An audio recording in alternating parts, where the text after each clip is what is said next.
আল্লাহ রাব্বুল আলামিন এই পৃথিবীতে আপনাকে আমাকে প্রেরণ করেছেন ক্ষণস্থায়ী জিন্দেগিতে। আল্লাহ রাব্বুল আলামিন আপনাকে আমাকে প্রেরণ করেছেন। দুনিয়াটা একটি রেল স্টেশনের মতো, দুনিয়াটি একটি বাস স্টেশনের মতো। কারণ আপনার আমার গন্তব্যস্থল দুনিয়া নয়, আপনার আমার মৌলিকভাবে গন্তব্যস্থল হচ্ছে আখিরাত, জান্নাত।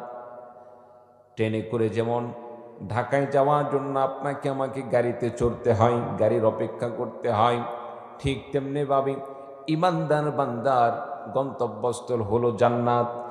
জান্নাতে যাওয়ার জন্য আল্লাহ রাব্বুল আলামিনের পক্ষ থেকে আজরাইল ফেরেশতা আসতে হবে। ফেরেশতা এসে আপনার আমার জান কবজ করতে হবে, ইন্তেকাল হতে হবে। ইন্তেকাল, মুমিন বান্দা মৃত্যুকে কোনোদিন ভয় করে না। কারণ বিশ্বনবী সাল্লাল্লাহু আলাইহি সাল্লাম হাদিস শরীফের মধ্যে ঘোষণা দিয়ে বলেন, তুহফাতুল মুমিনিল মাউত। মুমিন বান্দার কাছে মৃত্যু ভয়ের বিষয় নয়, মুমিন বান্দার কাছে মৃত্যুটা একটি উপহার। কারণ মুমিন বান্দা ইন্তেকাল করার সঙ্গে সঙ্গে মুমিন বান্দার ঠিকানা হয়ে যায় জান্নাত। চিৎকার দিয়ে বলুন সুবহানাল্লাহ। মুমিন বান্দার জন্য ইন্তেকালের পরে তার ঠিকানা হয়ে যায় জান্নাত। সম্মানিত উপস্থিতি, তো দুনিয়া আপনার জন্য আমার জন্য বাস স্টেশনের মতো, রেল স্টেশনের মতো। সেজন্য দুনিয়াতে স্থায়ীভাবে থাকার চিন্তা করা যাবে না। আমার ভাইরা, আমার বন্ধুগণ, তাহলে দুনিয়াতে কেন আমরা আসলাম? একজন মানুষ দুনিয়াতে ট্রেনের অপেক্ষা করতে গিয়ে ট্রেন আসতে যদি দেরি হয়ে যায়, সকালে সেখানে গেলেন, দুপুরে ট্রেন আসতেছে না, বিকাল হয়ে যাচ্ছে, দুপুরবেলা আপনাকে খাইতে হবে, দুপুরবেলা আপনাকে খাইতে হবে, প্রসাব পায়খানা করতে হবে, যত হাজত আছে সমস্ত হাজতগুলো পূরণ করতে হবে। ঠিক তেমনিভাবে আপনার আমার ইন্তেকালের সময় এখন আসে নাই। জান্নাতে যাওয়ার আল্লাহ রাব্বুল আলামিন ইন্তেকালের এখনো সময় দান করেন নাই। ইন্তেকালের সময় সংসার করতে হবে। দুনিয়ার এই জিন্দেগি আসল নয়, আপনার আমার জিন্দেগি আসল জিন্দেগি হচ্ছে আখিরাত। কারণ আখিরাত হলো মুমিন বান্দাদের জন্য জান্নাত। আমার ভাইরা, আমার বন্ধুগণ, এই জন্য আল্লাহ রাব্বুল আলামিন কোরআনে কারীমের মধ্যে ঘোষণা দিয়ে বলেন, আমি আল্লাহ রাব্বুল আলামিন মানব জাতিকে এবং জিন জাতিকে একমাত্র সৃষ্টি করলাম আমি আল্লাহ পাকের ইবাদত করার জন্য।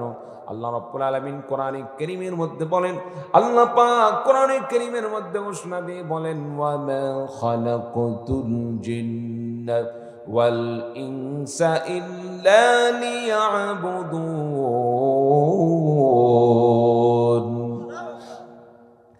আল্লাহ রাব্বুল আলামিন বলেন, আমি মানব জাতি এবং জিন জাতিকে সৃষ্টি করেছি একমাত্র আমি আল্লাহ রাব্বুল আলামিনের ইবাদত করার জন্য।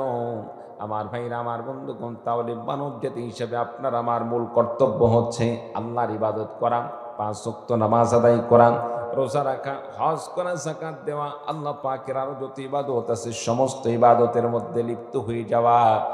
দুনিয়াতে যেহেতু বাঁচতে হলে আপনাকে আমাকে খাইতে হবে, দুনিয়াতে ব্যস্ত হলে আপনাকে আমাকে খাবার দাবারের প্রয়োজন। এই জন্য দুনিয়াতে সামান্য সময় কিছু বেঁচে থাকার জন্য ব্যবসা বাণিজ্য করতে হবে, চাকরি বাকরি করতে হবে, কামাই রোজগার করতে হবে। এই কামাই রোজগারের মাধ্যমে দুনিয়াতে স্থায়ীভাবে থাকার উদ্দেশ্য নয়, আখিরাতে ইন্তেকালের আগ পর্যন্ত দুনিয়াতে যেমন মানুষ মুসাফিরখানায় সামান্য কিছু সময় মুসাফিরখানায় সময় পার করে, আপনার আমার জন্য আল্লাহ রাব্বুল আলামিন এই দুনিয়াকে আল্লাহ পাক মুসাফিরখানা হিসাবে দান করেছেন। বলুন সুবহানাল্লাহ। আমার ভাইরা, আমার বন্ধুগণ, তাহলে আল্লাহ রাব্বুল আলামিন আপনাকে আমাকে অনর্থক সৃষ্টি করেন নাই।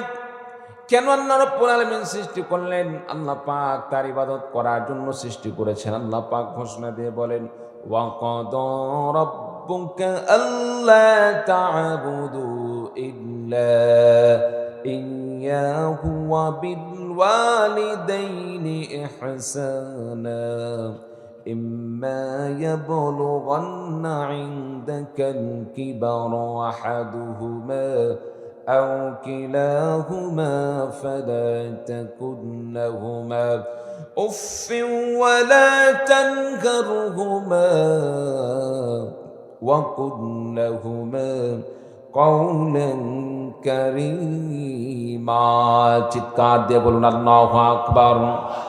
আল্লাহ রাব্বুল আলামিন ঘোষণা দিয়ে বলেন ওয়া ক্বাদা রাব্বুকা আল্লা তা'বুদু ইল্লা ইয়্যাহ। আল্লাহ পাক বলেন বান্দারে আমি আল্লাহ রাব্বুল আলামিন নির্দেশ দান করলাম, আমি আল্লাহ পাক তোমাদের জন্য ফরমান জারি করে দিলাম ইবাদত করতে হবে সবে মাত্র একমাত্র আমি আল্লাহ রাব্বুল আলামিনের। চিৎকার দিয়ে বলুন সুবহানাল্লাহ।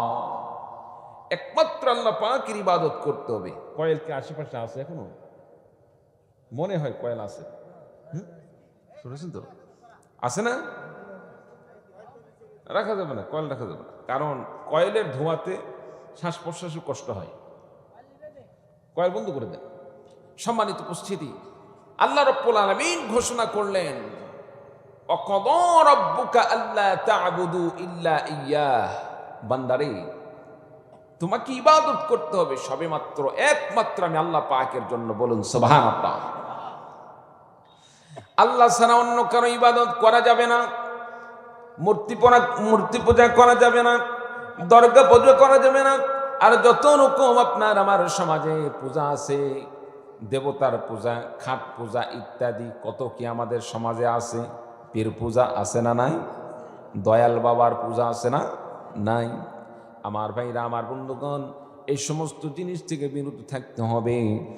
পীর মাশায়েখ যারা হক্কানি রব্বানি আলেম ওলামাগণ, পীর মাশায়েখ তাদেরকে আমরা শ্রদ্ধা করি, ভালোবাসি, মোহাব্বত করি, তাদের কাছ থেকে আমরা দিন শিখি। তার মানে এই নয় পীরকে গিয়ে সিজদা করা, পীরের পায়ে চুম্বন করা, পীরকে গিয়ে সিজদা করা ইসলামী শিক্ষা দান করেন নাই। ইসলাম শুধুমাত্র এতটুকু অনুমতি দান করে যার মাধ্যমে কোনো জিনিস দিন শিক্ষা গ্রহণ করা হয় উস্তাদ হওয়ার কারণে, মুরব্বী হওয়ার কারণে তাকে সম্মান করতে হবে, ইজ্জত করতে হবে, আর ইবাদত করতে হবে একমাত্র আমরা আল্লাহ রাব্বুল আলামিনের। বলুন সুবহানাল্লাহ। ওয়া ক্বাদা রাব্বুকা আল্লা তা'বুদু ইল্লা ইয়্যাহু ওয়া বিল ওয়ালিদাইনি ইহসানা। আল্লাহ রাব্বুল আলামিন নির্দেশ প্রদান করেন লা তা'বুদু ইল্লা ইয়্যাহ। বান্দারে আমি আল্লাহ ছাড়া তুমি অন্য কারো ইবাদত করতে পারবে না। সুতরাং দুনিয়ার কোনো দুর্গা পূজা, দরগা পূজা ইত্যাদি এগুলোর সাথে মুসলমানদের মানুষদের কোনো সম্পৃক্ততা নেই, কোনো সম্পর্ক নেই। আল্লাহ পাকের ইবাদত করতে হবে। আল্লাহ রাব্বুল আলামিনের ইবাদত কেমনি করব? আল্লাহ রাব্বুল আলামিনের ইবাদত কেমনি করব? আল্লাহ রাব্বুল আলামিন ইবাদত আপনার জন্য আমার জন্য শিক্ষা দান করেছেন রাসূলুল্লাহ সাল্লাল্লাহু আলাইহি সাল্লাম। আপনাকে আমাকে আমল শিখিয়ে দিয়েছেন কিভাবে আল্লাহর ইবাদত করব।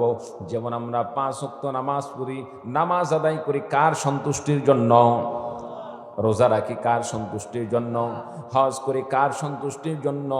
আমার ভাইরা, আমার বন্ধুগণ, মুমিন বান্দা যখন কালিমা পড়ে ঈমান আনয়ন করে, ঈমান আনয়ন করার পরে মুমিন বান্দার জন্য সবচেয়ে গুরুত্বপূর্ণ যে ইবাদত, সেই ইবাদতের নাম হলো সালাত আর নামাজ। বলুন সুবহানাল্লাহ। মুমিন বান্দা যখন ঈমান আনয়ন করে, ঈমান আনার সাথে সাথে মুমিন বান্দার প্রতি আল্লাহ রাব্বুল আলামিনের পক্ষ থেকে সর্বপ্রথম যে আমলের জন্য তার উপর দায়িত্ব পড়ে যায় সেটা হচ্ছে নামাজ। কারণ যেই ওয়াক্তে আপনি ঈমান আনয়ন করেছেন সেই ওয়াক্ত থেকে নামাজ আদায় করা আপনার জন্য কর্তব্য হয়ে যায়, ফরজ হয়ে যায়। নামাজ কেন ফরজ হবে না? আর নামাজের মাধ্যমে আপনার আমার কল্যাণ কি, উপকার কি? আমার ভাইরা, আমার বন্ধুগণ, নামাজ হলো এমন একটি ইবাদত, নামাজ হলো এমন একটি ইবাদত যে ইবাদতের মাধ্যমে আল্লাহ রাব্বুল আলামিনের এত নৈকট্য অর্জন করা যায়, আল্লাহ পাকের এত নৈকট্য লাভ করা যায় যা অন্য কোনো ইবাদতের মাধ্যমে এত দ্রুত নৈকট্য অর্জন করা যায় না। যেমন আমরা রোজা রাখি, হজ করে, যাকাত দিই, এগুলোতে আল্লাহ রাব্বুল আলামিনের কুদরতে পায়ের নিচে সিজদা করার মতো বিধান আসে না, আল্লাহ পাকের নির্দেশ পালন করা হয়। কিন্তু যখন আপনি আমি নামাজ আদায় করি, নামাজ পড়ার সময়, নামাজ আদায় করার সময় আপনি আমি যখন সিজদা দেই, সিজদা দেওয়ার সময় না জানি আমরা আল্লাহ রাব্বুল আলামিনের কুদরতি পায়ের সামনে আমরা সিজদায় লুটে পড়ি। বান্দা যখন সিজদার মধ্যে পড়ে যায় আল্লাহ রাব্বুল আলামিন বান্দাকে সিজদারত অবস্থায় দেখি আল্লাহ রাব্বুল আলামিন বান্দাকে লক্ষ্য করে করে বলেন, বান্দারে তুমি আমাকে সিজদা করেছো, আমি আল্লাহ রাব্বুল আলামিনের কাছে নতি স্বীকার করেছো, আমি আল্লাহ রাব্বুল আলামিনকে রব বলে মেনে নিয়েছো, আমি আল্লাহ রাব্বুল আলামিন ঘোষণা দিয়ে দিলাম তোমার যত গুনাহ ছিল আমি আল্লাহ রাব্বুল আলামিন তোমার জীবনের সমস্ত গুনাহ খাতাকে মাফ করে দিয়ে আমি আল্লাহ রাব্বুল আলামিন জান্নাতের মেহমান হিসেবে কবুল আর মঞ্জুর করে নিলাম। বলুন সুবহানাল্লাহ। বান্দা যখন নামাজ পড়ে, নামাজের সময় আমরা অনেক সময় আমাদের সন্তানদেরকেও নামাজে নিয়ে যাই, মসজিদে সন্তানদেরকে আমরা নিয়ে যাই কি যাই না? সন্তানদেরকে নামাজে নিয়ে যাই, মসজিদে না নিয়ে গেলেও বাড়িতে যে সমস্ত ছোট্ট ছোট্ট সন্তানগুলো থাকে, মা যখন নামাজ দাঁড়িয়ে যায়, মায়ের দেখা দেখি সন্তান নামাজে দাঁড়িয়ে যায়, মা যখন আল্লাহু আকবার বলে হাত বাঁধে, সন্তান ও মায়ের মুখের দিকে তাকিয়ে তাকিয়ে মা যেভাবে হাত বাঁধে সেভাবে সন্তান ও হাত উঠিয়ে তাকবীরে তাহরিমা বলে আল্লাহু আকবার বলে হাত বাঁধাই। আমার ভাইরা, আমার বন্ধুগণ, এই হাত বাঁধার পরে মা যখন সানা পড়তে থাকে সুবহানাকাল্লাহুম্মা ওয়া বিহামদিকা ওয়া তাবারাকা ইসমুকা ওয়া তাআলা জাদ্দুকা ওয়া লা ইলাহা গায়রুক, সন্তান বলতে পারে না কিন্তু মায়ের মুখের দিকে তাকিয়ে তাকিয়ে সে লক্ষ্য করে দেখে মা কি করে। মা যখন মুখটা লড়াতে থাকে, সন্তান ও মুখ লড়াইতে থাকে, সে তো বলতে পারে না মা কি বলতেছে, কিন্তু মায়ের মুখের সাথে মুখ লড়াইতে থাকে। মুখ লড়ানোর কারণে আল্লাহ রাব্বুল আলামিন ফেরেশতাদেরকে বলেন, এই ফেরেশতারা দেখো আমার বান্দা নামাজে দাঁড়িয়ে গিয়েছেন, তার ছোট্ট সন্তান তার সাথে নামাজে দাঁড়িয়ে গিয়েছে, আল্লাহু আকবার বলে আমার বরত্বতা স্বীকারের মাধ্যমে নামাজে দাঁড়িয়ে গিয়েছে। এরপরে আমার বান্দা যখন, আমার বান্দি যখন সানা পরে আমার প্রশংসা করে, আমার সেই ছোট্ট বান্দা ও মায়ের সাথে সাথে মুখ লড়াই, সে বলতে পারে না, যদিও সে বলতে পারে না কিন্তু মায়ের মুখের সাথে মুখ লড়ানোর কারণে আমার বান্দি ওই সন্তানের মা সে যা পড়লো তার জন্য যে সওয়াবের বরাদ্দ দিয়ে দেওয়া হয়, আমি আল্লাহ রাব্বুল আলামিন ওই ছোট্ট বাচ্চার জন্য আমি আল্লাহ রাব্বুল আলামিন একই রকম সওয়াবের ব্যবস্থা করে দেই। বলুন সুবহানাল্লাহ। নিষ্পাপ শিশু বাচ্চা, ছোট্ট বাচ্চা, শিশু বাচ্চা, সেও মায়ের সাথে মুখ লড়ানোর কারণে আল্লাহ তাআলা মাকে যে পরিমাণ সওয়াব দান করেন, শিশু বাচ্চাকেও সেই সওয়াব দান করেন। সুবহানাল্লাহ। আমার ভাইরা, আমার বন্ধুগণ, মা যখন আউযু বিল্লাহ পড়ে, বিসমিল্লাহ পড়ে, সন্তান ও মুখের সাথে মুখ লড়াই, মা যখন সূরা ফাতিহা পড়ে, ছোট্ট বাচ্চা মায়ের সাথে সাথে মুখ লড়াই, সূরা ফাতিহা পড়ে, মা যখন অন্যান্য আরো যে সমস্ত সূরা রয়েছে সূরা মিলাই, ছোট্ট বাচ্চাও নিজে পড়তে পারে না, মায়ের সাথে মুখ লড়াই। এরপরে মা যখন রুকুতে যায়, রুকুতে যাওয়ার পরে সুবহানা রাব্বিয়াল আযীম, সুবহানা রাব্বিয়াল আযীম পড়তে থাকে। ছোট্ট বাচ্চা মায়ের মুখের দিকে তাকিয়ে তাকিয়ে সেও মুখ লড়াই, কিন্তু বলতে পারে না কি বলবে। মায়ের দেখা দেখে সে মুখ লড়াইতে থাকে।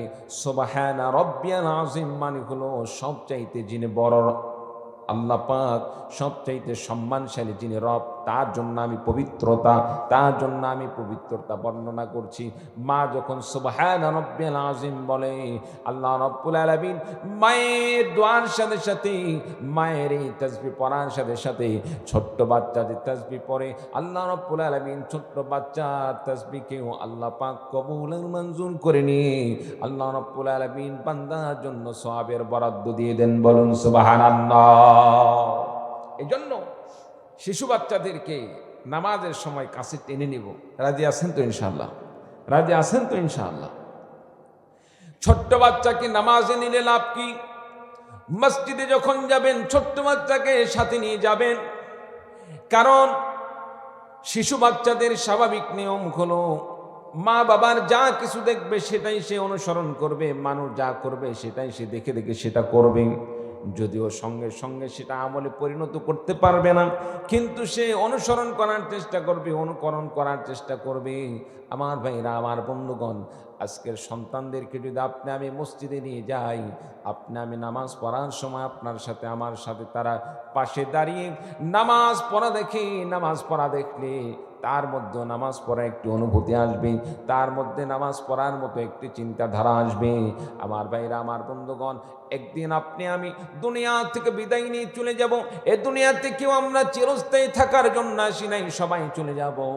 একদিন যখন আপনি আমি বিদায় নিয়ে চলে যাব, আর ওই যে ছোট্ট বাচ্চাকে মসজিদে নিয়ে গেলাম, ছোট্ট বাচ্চা মসজিদে গিয়ে নামাজ পড়া শিখলো, নামাজ পড়া শেখার কারণে আপনি আমি ইন্তেকাল হয়ে যাওয়ার পরেও আপনার আমার ছোট্ট সন্তান যে নামাজ ঠিকমতো আদায় করবে, মসজিদে গিয়ে নামাজ পড়বে, আল্লাহ রাব্বুল আলামিন ওই নেককার সন্তান দুনিয়াতে রেখে যাওয়ার কারণে আপনি আমি দুনিয়া থেকে বিদায় নিয়ে চলে যাওয়ার পরেও ওই ছোট্ট সন্তান যা ইবাদত করবে, নামাজ পড়বে, যত আমল আছে, সূরা কেরাত আছে, আল্লাহ রাব্বুল আলামিন এর সওয়াবটুকু আপনার আমার কবরে আল্লাহ রাব্বুল আলামিন নেকের ব্যবস্থা করে দিবেন। বলুন সুবহানাল্লাহ। আমরা মসজিদে অনেক সময় ছোট্ট বাচ্চা কোনো প্রকার দুষ্টামি করলে আমরা অনেকভাবে ধমকি দিই, এবং যারা নিয়ে যায় তাদেরকে আমরা বকাবকি করি। শিশু বাচ্চাকে কেন নিয়ে আসছো, কি ভাই বলি কি বলি না, এটা করা যাবে না, এই কাজ করা যাবে না। কারণ আরব রাষ্ট্র যেগুলো, আপনার আরবের রাষ্ট্রগুলো, তারপরে তুরস্ক, আরো ইত্যাদি যে সমস্ত রাষ্ট্রগুলো আছে, এই সমস্ত রাষ্ট্রে ছোট্ট বাচ্চারা তো মসজিদের মধ্যে খেলাধুলা করে, ইমাম সাহেবরা নিয়ে খেলাধুলা করায়। কারণ খেলার ছলে, আনন্দর ছলে নামাজের সময় যখন হয়ে যায়, ইমাম সাহেব যখন নামাজ পড়ে, ইমাম সাহেব যখন নামাজে দাঁড়িয়ে যায়, এই ছোট্ট বাচ্চারাও নামাজে দাঁড়িয়ে যায়।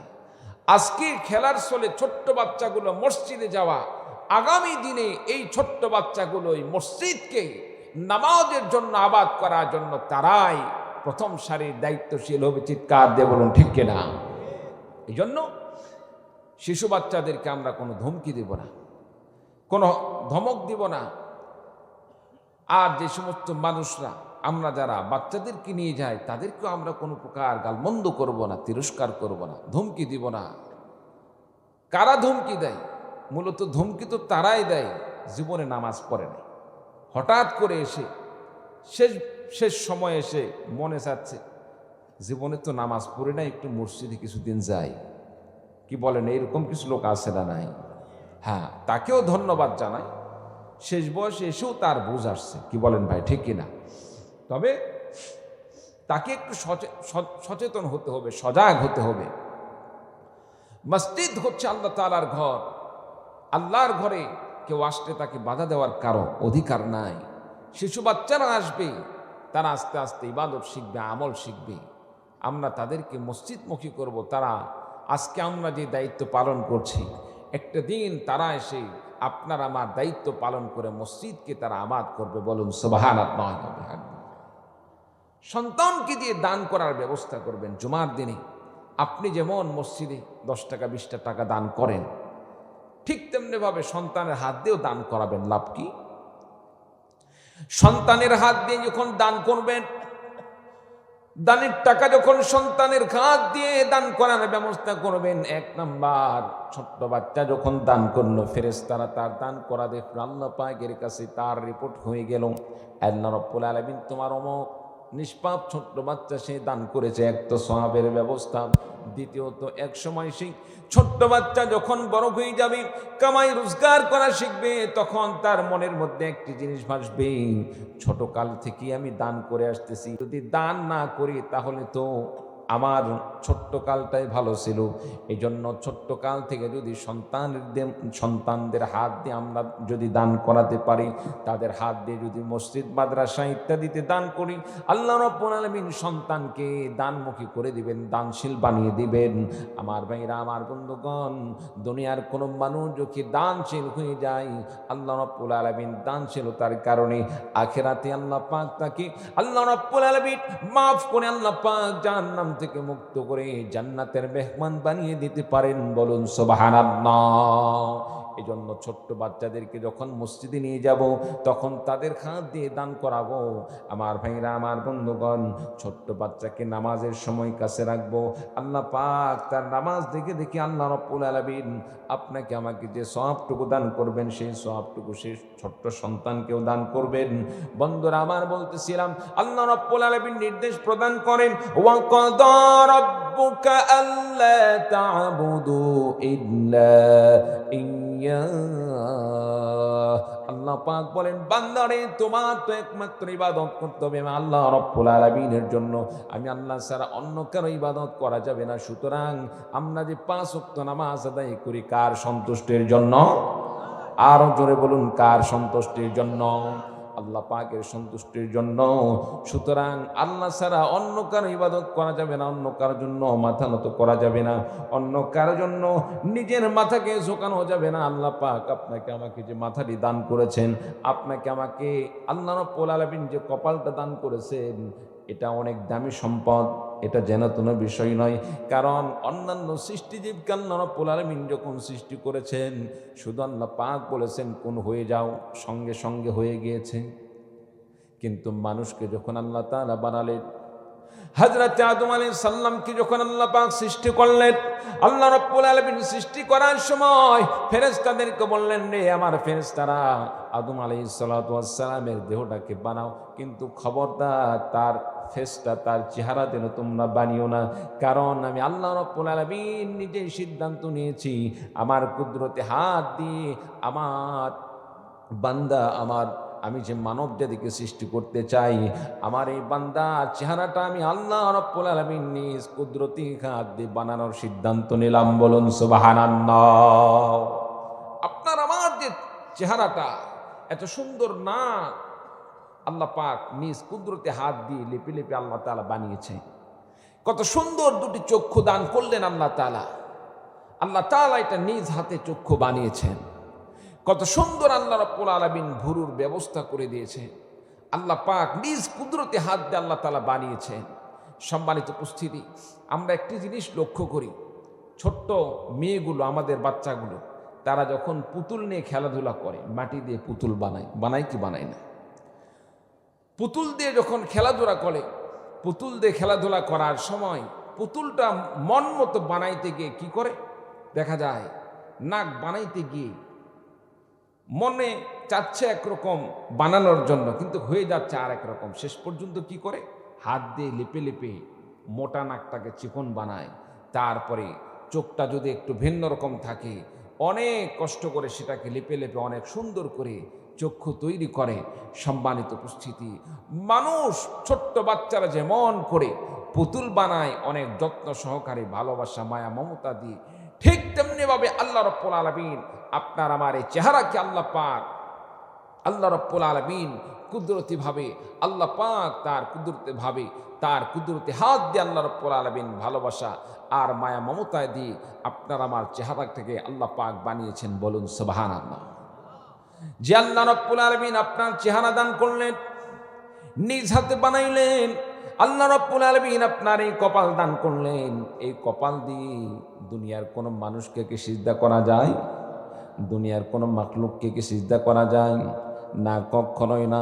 কারণ আল্লাহ রাব্বুল আলামিন যে আপনাকে আমাকে চেহারা দান করেছেন, কপাল দান করেছেন, এই কপাল এমন একটি দামি সম্পদ, দুনিয়ার কোনো মানুষের কাছে নতি স্বীকার করতে পারে না, দুনিয়ার কোনো মানুষের কাছে সিজদা করতে পারে না, দুনিয়ার কোনো মানুষের সামনে মাথা নত করতে পারে না। মাথা নত করতে হবে একমাত্র আল্লাহ রাব্বুল আলামিনের কাছে। বান্দারে, তুমি আমি আল্লাহ রাব্বুল আলামিনের জন্য সিজদা করো, রুকু করো, আমি আল্লাহ রাব্বুল আলামিন তোমার সমস্ত হাজত পূরণ করে দিবা, বলুন সুবহানাল্লাহ। আমরা নামাজ পড়ি, রোজা রাখি, হজ করে, যাকাত দিই, সব কিছু করি, সাথে সাথে অনেক সময় শিরকের মধ্যেও লিপ্ত হই।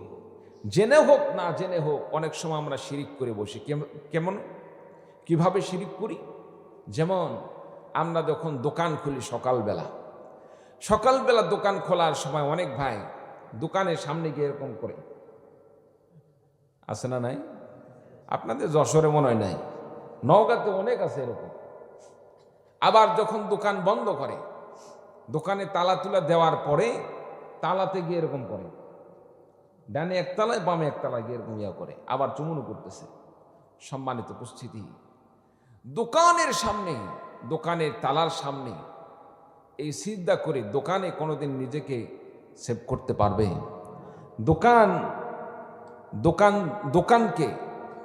দোকান নিজেকে কোনোদিন সেভ করতে পারবে?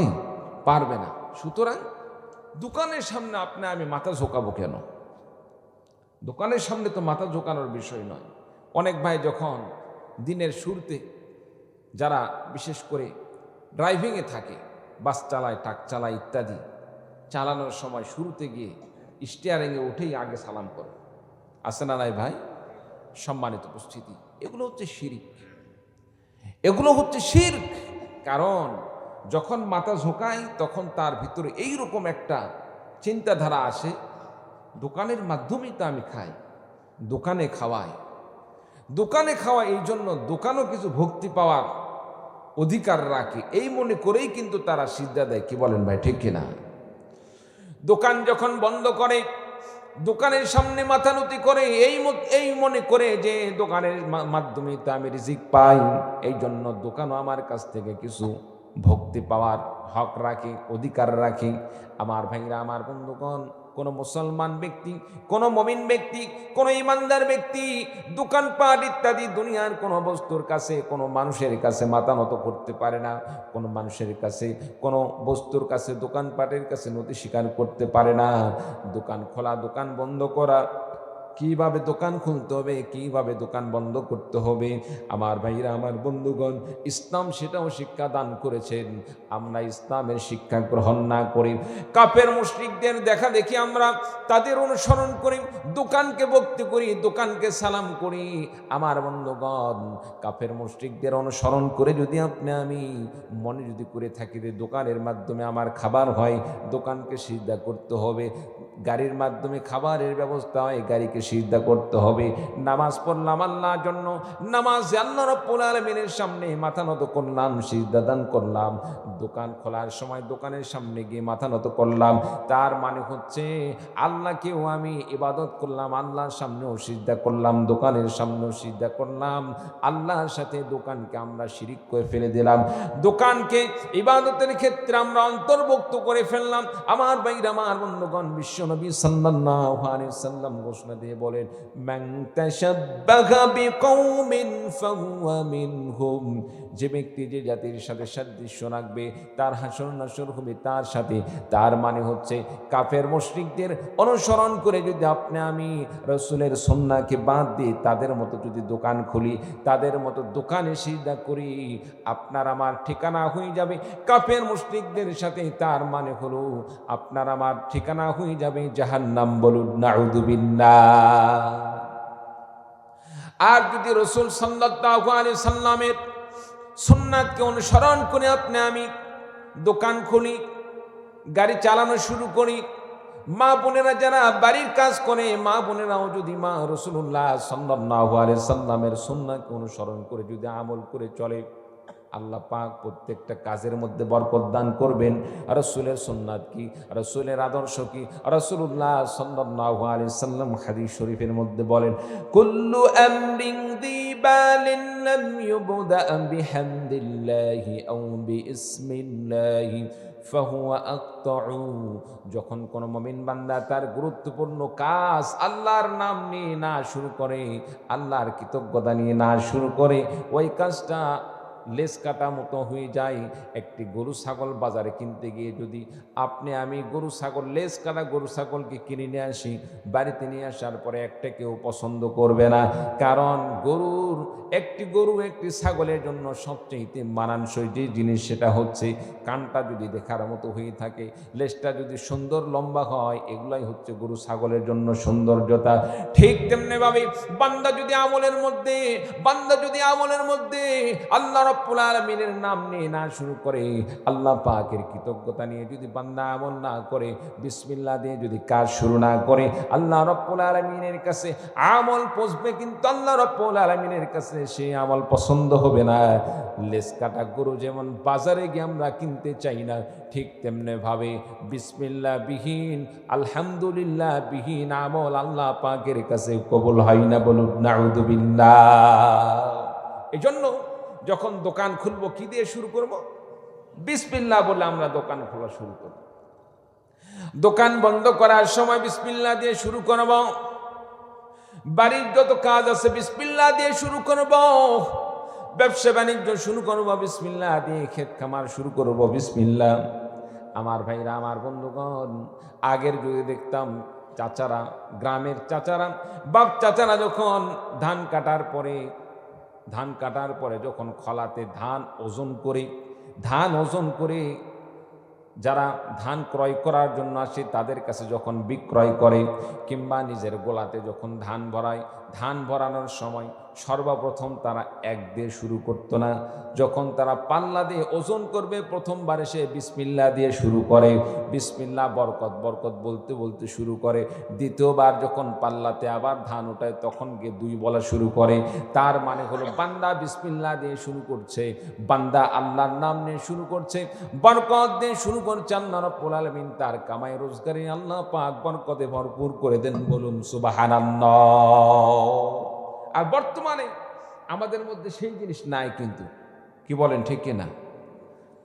সব জিনিস আধুনিক হয়ে যাওয়ার কারণে আমরা মনে করি এত সহজতার কারণে আমরা খুব দ্রুত কাজ হয়ে যায়।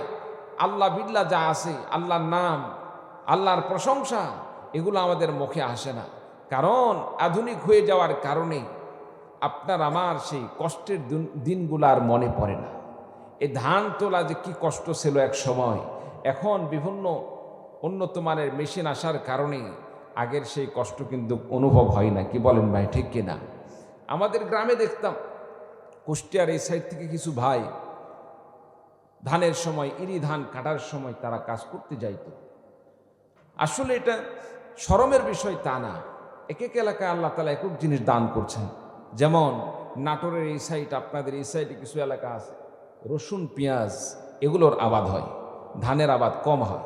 তো সুতরাং মানুষ চলতে হলে শুধু রসুন পেঁয়াজ দিয়েই যে চলতে পারবে বিষয়টা তো এরকম নয়।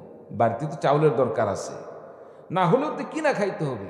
আর আল্লাহ তাআলা আমাকে সুস্থ দেহ দান করছে, আমি যদি একটু কাজ করে যদি আমি বাড়িতে কিছু রুজি রোজগারের ব্যবস্থা করতে পারি, খারাপ কি? তো সম্মানিত উপস্থিতি, সেই সময় দেখতাম মাথায় করে বিশাল বড় ধানের আপনার এই যে খার আটি যেটাকে বলা হয়, এই আটি বিশাল বড় বোঝা বেঁধে মাথায় তুলে নিয়ে আসতো। আপনার প্রায় 1 কিলোর মতো রাস্তা, 1-1.5 কিলো রাস্তা এভাবেই নিয়ে হাঁটতে হাঁটতে চলে যাচ্ছে, গাও ঘেমে অবস্থা খারাপ। সম্মানিত উপস্থিতি, এখন কিন্তু সেই কষ্টের দিন নাই। কি বলেন ভাই, ঠিক কিনা? অত কষ্টের দিন নাই। এগুলো পরিবর্তন করার মালিক কে? আল্লাহ রাব্বুল আলামিন। এই জন্য প্রত্যেকটা ক্ষেত্রে আমাকে খেয়াল রাখতে হবে, আল্লাহর ইবাদত করতে হবে, আল্লাহর নাম দিয়ে আপনাকে আমাকে প্রত্যেকটা কাজ শুরু করতে হবে। তো বলতেছিলাম ইবাদত করব কার জন্য? আল্লাহর জন্য। প্রথম ইবাদত কি? কালিমা পড়ার সাথে সাথে আপনার জন্য আমার জন্য সবচেয়ে বড় গুরুত্বপূর্ণ বিষয় হচ্ছে সালাত, নামাজ। নামাজ কেন আদায় করব? বিশ্ব নবী সাল্লাল্লাহু আলাইহি ওয়াসাল্লাম হাদিস শরীফের মধ্যে ঘোষণা দিয়ে বলেন, মান তারাকা সালাতাম মুতাআম্মিদান ফাকাদ কাফারা। আমার নবী বিশ্ব নবী বললেন, যে বান্দা এক ওয়াক্ত নামাজ ইচ্ছাকৃতভাবে তরক করলো, ছেড়ে দিল, সেই জন্য আল্লাহর সাথে কুফরি করলো। বলুন নাউযুবিল্লাহ। আমার ভাইরা, আমার বন্ধুগণ, শুধু তাই নয়, নামাজ সম্পর্কে বিশ্ব নবী সাল্লাল্লাহু আলাইহি ওয়াসাল্লাম হাদিস শরীফের মধ্যে ঘোষণা দিয়ে বলেন, দুনিয়াতে যারা নামাজ আদায় করবে, আল্লাহ রাব্বুল আলামিন আখিরাতে তাদেরকে জান্নাতের চাবি হিসাবে এই নামাজ দান করবেন। কারণ বিশ্ব নবী বলেন, মিফতাহুল জান্নাতিস সালাহ, নামাজ হলো জান্নাতের চাবি, বেহেশতের চাবি। বান্দা যখন দুনিয়া থেকে বিদায় নিয়ে চলে যাবেন, আল্লাহ রাব্বুল আলামিন বান্দাকে জান্নাতের চাবি দান করবেন। সেই চাবিটা হলো নামাজ। এই নামাজ যার ঠিক থাকবে, আল্লাহ রাব্বুল আলামিন তার জন্য জান্নাতের চাবির ব্যবস্থা করে দিবেন। বলুন সুবহানাল্লাহ। আমার বন্ধুগণ, শুধু তাই নয়, বিশ্বনবী সাল্লাল্লাহু আলাইহি সাল্লাম বলেন, আউয়ালু মা ইউহাসাবু বিহিল আবদু ইয়াউমাল কিয়ামাতিস সালাহ। দুনিয়াতে আমরা অনেক ইবাদত করি, যাদেরকে আল্লাহ তাআলা হজ করার মতো সক্ষমতা দান করেছেন, অনেকে আমরা হজ করি। যাকাত দেওয়ার মতো সক্ষমতা দান করছেন আল্লাহ রাব্বুল আলামিন, যাকাত দেওয়ার মতো সম্পদ দান করেছেন, আমরা যাকাত দেই। আর অনেক কিছু আল্লাহ পাক আপনাকে আমাকে সক্ষমতা দান করছেন, সব কিছু আমল করলাম। কিন্তু আখিরাতে আল্লাহ রাব্বুল আলামিন কোন আমলের মাধ্যমে আপনার আমার হিসাব শুরু করবেন? বিশ্বনবী বললেন, যাকাত দিয়ে আল্লাহ পাক বান্দার আমলের হিসাব শুরু করবেন না, হজ দিয়ে আল্লাহ রাব্বুল আলামিন বান্দার আমলের হিসাব শুরু করবেন না। আমার ভাইরা, আমার বন্ধুগণ, দুনিয়ার যত আমল আছে, অন্য কোন আমল দিয়ে আল্লাহ পাক হিসাব নেওয়া শুরু করবেন না। সর্বপ্রথম বান্দার জন্য আল্লাহ রাব্বুল আলামিন যে হিসাব শুরু করবেন, যে আমলের হিসাব, সেটা হলো নামাজ। কোন বান্দার যদি নামাজ ঠিক হয়ে যায়, 5 ওয়াক্ত নামাজ ঠিক মতো আদায় করে, নামাজের আল্লাহ রাব্বুল আলামিনের কাছে বান্দা নামাজের হিসাব যদি যথাযথ দিতে পারে, আল্লাহ রাব্বুল আলামিন বান্দার জন্য অন্যান্য আমলের হিসাবকে আল্লাহ রাব্বুল আলামিন বান্দার জন্য সহজ করে দিবেন। বলুন সুবহানাল্লাহ। বান্দার নামাজ যদি ঠিক হয়ে যায়, নামাজের আমলের হিসাব যদি বান্দা যথাযথ দিতে পারে, অন্যান্য যত হিসাব আছে সবগুলো কি আল্লাহ রাব্বুল আলামিন বান্দার জন্য সহজ করে দিবেন। বলুন সুবহানাল্লাহ। 5 ওয়াক্ত নামাজ যথাসময় জামাতের সাথে আদায় করব, রাজি আছেন তো ইনশাআল্লাহ? কে কে রাজি আছেন? হাত তোলেন তো দেখি। আল্লাহ তাআলা আমাদের সকলকে 5 ওয়াক্ত নামাজ হিসেবে কবুল করেন। সকল বলেন আল্লাহুম্মা আমিন। একটু কালিমা পড়ুন, লা ইলাহা ইল্লাল্লাহ, লা ইলাহা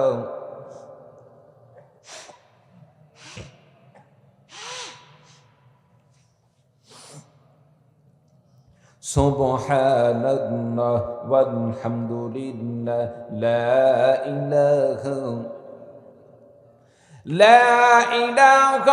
ইল্লাল্লাহু মুহাম্মাদুর রাসূলুল্লাহ। সকলে বলি সাল্লাল্লাহু আলাইহি সাল্লাম। আমার বন্ধুগণ, বলতেছিলাম নামাজ ঠিক মতো আদায় করতে হবে। নামাজ কেন আদায় করব? আল্লাহ রাব্বুল আলামিন মুমিন বান্দার সফল কাম হওয়ার জন্য কয়েকটি গুণের কথা বলছেন। তার মধ্যে সর্বপ্রথম মুমিন বান্দার সফল হওয়ার জন্য আল্লাহ রাব্বুল আলামিন যে শর্তের কথা বলেছেন, যে গুণ অর্জন করার কথা বলেছেন, সেটা হচ্ছে নামাজ। আল্লাহ পাক সূরাতুল মুমিনুনের মধ্যে আল্লাহ রাব্বুল আলামিন ঘোষণা দিয়ে বলেন, قد أفلح المؤمنون الذين هم في صلاتهم خاشعون। আল্লাহ রাব্বুল আলামিন বললেন, ওই সমস্ত মুমিন বান্দারা সফল কাম, যেই সমস্ত মুমিন বান্দারা নামাজের মধ্যে বিনয় হয়, নামাজের মধ্যে একাগ্রতার সাথে নামাজ আদায় করে, নামাজের মধ্যে দুনিয়ার কোনো ধ্যান খেয়াল নয়, নামাজের মধ্যে দুনিয়াবি কোনো চিন্তা নয়, নামাজের মধ্যে একমাত্র আল্লাহ রাব্বুল আলামিনের প্রতি মনোনিবেশ করে যে বান্দা নামাজ আদায় করে, খুশু খুজুর সাথে নামাজ আদায় করে, আল্লাহ রাব্বুল আলামিন সেই বান্দা সম্পর্কে ঘোষণা দিয়ে আল্লাহ পাক ঘোষণা দিয়ে দেন, ওই মুমিন বান্দা, যে বান্দা খুশু খুজুর সাথে নামাজ আদায় করলো, তারা সফল কাম। বলুন সুবহানাল্লাহ। আপনি আমি যখন নামাজে দাঁড়াই, আপনি আমি যখন নামাজ পড়ি, নামাজ পড়ার সময় দুনিয়ার যত চিন্তাধারা আছে সবগুলো মাথার ভিতরে চলে আসে। কি বলেন ভাই, ঠিক কিনা? কোথায় ব্যবসায় লস গেল, অন্য সময় যদি হিসাব মাথায় না আসে, নামাজে দাঁড়ালে অটোমেটিকভাবে যত ব্যবসার হিসাব আছে মাথার ভিতরে চলে আসে। অমুকে তো 5 লাখ টাকা পাবে, অমুকের কাছ থেকে মনে হয় 10,000 টাকা পাইতাম, আমার তো মনে নাই। এইরকম সব জিনিস মানুষের মাথার ভিতরে চলে আসে। ভাই, বিরক্ত হচ্ছেন আপনারা? শেষ করব, সামান্য কিছু সময় চাচ্ছি। হ্যাঁ, আচ্ছা। মানে আলোচনার মধ্যে ওঠা বসা করলে একটু আমাদের কাছে জিনিসটা খারাপ লাগে, এই জন্য সামান্য কিছু সময় চাচ্ছি। একটু কষ্ট হলেও আপনার ধৈর্য ধারণ করে বসে থাকবেন। রাজি আছেন তো ইনশাল্লাহ? সম্মানিত উপস্থিতি, আমরা যখন নামাজ পড়ি, নামাজে দাঁড়াই, নামাজের মধ্যে দুনিয়ার যত খেয়াল আছে সব চলে আসে। আপনার আমার যত ব্যবসার লেনদেন আছে সব নামাজের মধ্যে চলে আসে। তারপরে নামাজের ভিতরে কোথায় কি হচ্ছে না হচ্ছে আজে বাজে এই সমস্ত জিনিসগুলো নামাজের মধ্যে চলে আসে। তবে নামাজ কিভাবে পড়া দরকার, নামাজের মধ্যে আপনার আমার কেমন হওয়া দরকার, নামাজের মধ্যে খুশু তৈরি করতে হবে, একাগ্রতা তৈরি করতে হবে, বিনয়ী তৈরি করতে হবে। নামাজের সময় আপনি আমি আল্লাহ পাকের সামনে দাঁড়িয়ে নামাজ পড়তেছি, আপনি আমি আদালতে গিয়ে বিচারকের সামনে গিয়ে যদি সেখানে উগ্র ভাব নিয়ে আপনি আমি দাঁড়িয়ে থাকি, আপনার আমার দাঁড়ানোর ভাব দেখেই যদি বিচারক মনে করে যে না সে আমার সাথে একটি বেয়াদবি আচরণ নিয়ে দাঁড়িয়ে আছে, তাকে নিজেকে অনেক বড় মনে করে সে আমার সামনে দাঁড়িয়ে আছে, বিচারক কি সহজে তার পক্ষে রায় দিতে চাবে? বলেন, দিতে চাবে। বন্ধু নামাজ, আপনি আমি যখন নামাজে দাঁড়িয়ে যাই, আপনি আমি যখন নামাজে দাঁড়িয়ে যাই, এমন সময় দুনিয়ার কোনো হাকিমের সামনে তো দাঁড়াই না, দুনিয়ার কোনো বাদশার সামনে দাঁড়াই না, দুনিয়ার কোনো রাজা বাদশার সামনে দাঁড়াই না। নামাজের সময় যখন আপনি আমি দাঁড়িয়ে যাই, স্বয়ং সমস্ত বাদশার সামনে দাঁড়িয়ে যাই, সমস্ত বিচারকের সামনে দাঁড়িয়ে যাই, সমস্ত মালিকের সামনে দাঁড়িয়ে যাই। আমার ভাইরা, আমার বন্ধুগণ, নামাজের সময় যখন আপনি আমি দাঁড়িয়ে যাই, এমন সময় আপনাকে আমাকে ভদ্রতার সাথে দাঁড়াইতে হবে। নামাজের সময় আপনাকে আমাকে একাগ্রতার সাথে নামাজের সময় দাঁড়িয়ে যেতে হবে। নামাজের সময় আদবের সাথে দাঁড়াইতে হবে। আমরা নামাজে দাঁড়িয়ে ডানে বামে তাকাতাকি করি, উপরের দিকে তাকাতাকি করি, এইরকম হয় কি হয় না? আমার ভাইরা, আমার বন্ধুগণ, এগুলো হচ্ছে নামাজের মধ্যে এক প্রকার নামাজের সাথে বেয়াদবি করা। এই সমস্ত জিনিস করা যাবে না। নামাজের সুন্নাত তরিকা জানতে হবে। রাসূলুল্লাহ সাল্লাল্লাহু আলাইহি ওয়াসাল্লাম কিভাবে নামাজ পড়তেন, সাহাবায়ে কেরামগণ কিভাবে নামাজ আদায় করতেন, রাসূলুল্লাহ সাল্লাল্লাহু আলাইহি ওয়াসাল্লামের নামাজ কেমন ছিল। নামাজের সময় যখন আপনি আমি আল্লাহু আকবার বলে নামাজ শুরু করে দিলাম, দুনিয়ার সমস্ত হালাল লেনদেন আর যা আছে সব কিছু আপনার আমার জন্য হারাম হয়ে গেল। নামাজের দাঁড়ানোর সাথে সাথে আল্লাহ রাব্বুল আলামিনের সাথে আপনার আমার একটি সংযোগ শুরু হয়ে গেল, আল্লাহ পাকের সাথে কথোপকথন শুরু হয়ে গেল। নামাজের সময় যখন আপনি আমি সূরা কেরাত পড়ি, তখন আল্লাহ রাব্বুল আলামিনের দিকে মনোনিবেশ করতে হবে। আপনি আমি সূরা ফাতিহা যখন পড়ি, আলহামদুলিল্লাহ পড়ি, আমার ভাইরা, আমার বন্ধুগণ, বান্দা যখন বলে আলহামদুলিল্লাহ, আল্লাহ রাব্বুল আলামিন বান্দার প্রতি মনোযোগ দিয়ে আল্লাহ পাক বান্দাকে প্রশ্ন করেন, বান্দারে তুমি যে প্রশংসা করলে, আলহামদুলিল্লাহ, সকল প্রশংসা আল্লাহ তাআলার জন্য, তুমি কোন আল্লাহর জন্য প্রশংসা করছো আমি একটু জানতে চাই। বান্দা এবার বলে লিল্লাহি রাব্বিল আলামিন, এমন আমার আল্লাহর জন্য আমি প্রশংসা জ্ঞাপন করছি, যিনি হলেন সমগ্র জগতের রব, যিনি সমস্ত জগতের যিনি লালন পালনকারী, সমস্ত পৃথিবীকে যিনি সৃষ্টি করেছেন, এ জগৎকে যিনি লালন পালন করেন, এমন রবের জন্য আমি আল্লাহ রাব্বুল আলামিনের জন্য আমি প্রশংসা করছি। বলুন সুবহানাল্লাহ। আল্লাহ পাক বান্দাকে বলেন, মান হুয়া রাব্বুল আলামিন, বান্দা তুমি যে রবের কথা বললে, সমস্ত জগতের প্রতিপালকের জন্য আমি শুকরিয়া আদায় করছি, প্রশংসা জ্ঞাপন করেছি, সেই রবটা কি, তার সম্পর্কে আরো কিছু আমাকে জানাও। বান্দা এবার আল্লাহ রাব্বুল আলামিনের প্রশ্নের উত্তরে বান্দা বলেন, আর রহমানির রহিম। বান্দা বলেন, আমি এমন একজন রবের জন্য কৃতজ্ঞতা স্বীকার করছি, যিনি বলেন সমস্ত জগতের শুধু লালন পালনকারী নয়, আর রহমানের রহিম, যার পরিচয় হলো রহমান, দয়ালু, রহিম, দয়াবান, এমন একজন রবের জন্য আমি ইবাদত করছি। এবার আল্লাহ রাব্বুল আলামিন বলেন, মান হুয়ার রহমান ওয়া মান হুয়ার রহিম, রহমান রহিম কি, তার কি পরিচয় আর একটু জানিয়ে দাও। আমার ভাইরা, আমার বন্ধুগণ, এরপরে বান্দা আল্লাহ রাব্বুল আলামিনের প্রশ্নের উত্তরে বলেন, মালিকি ইয়াউমিদ্দিন। বান্দা বলেন, আল্লাহ রাব্বুল আলামিন, আমি এমন একজন রবের জন্য কৃতজ্ঞতা স্বীকার করছি, এমন একজন রবের জন্য আমি শুকরিয়া আদায় করছি, যিনি যেমনভাবে সারা পৃথিবীকে লালন পালনকারী, যিনি হলেন দয়াবান, শুধু দয়াবান নয়, সাথে সাথে আল্লাহ রাব্বুল আলামিন তিনি হলেন এমন একজন রব, যিনি দুনিয়া ধ্বংস হওয়ার পরে কিয়ামত সংগঠিত হয়ে যাবে, কিয়ামতের দিবসে যিনি মালিক হবেন, সেই মালিকের জন্য আমি সেই রবের জন্য কৃতজ্ঞতা স্বীকার আদায় করছি। বলুন সুবহানাল্লাহ। বান্দা যখন বলেন মালিকি ইয়াউমিদ্দিন, আল্লাহ রাব্বুল আলামিন বলেন, বান্দারে তুমি কি বলো, আনা মালিকু ইয়াউমিদ্দিন, তুমি যে কিয়ামতের দিবসের মালিকের কথা বললে আমি আল্লাহ তো সেই কিয়ামতের দিবসের মালিক। বান্দা এবার বলেন ইয়্যাকা না'বুদু ওয়া ইয়্যাকা নাস্তাঈন। মাবুদ গো, আপনি যদি সেই রব হয়ে থাকেন, কিয়ামতের দিবসের মালিক হয়ে থাকেন, তবে আমি কথা দিলাম অন্য কারো উপাস্য নয়, অন্য কারো ইবাদত নয়, অন্য কারো উপাসনা নয়। আমি কথা দিয়ে দিলাম ইয়্যাকা না'বুদু ওয়া ইয়্যাকা নাস্তাঈন।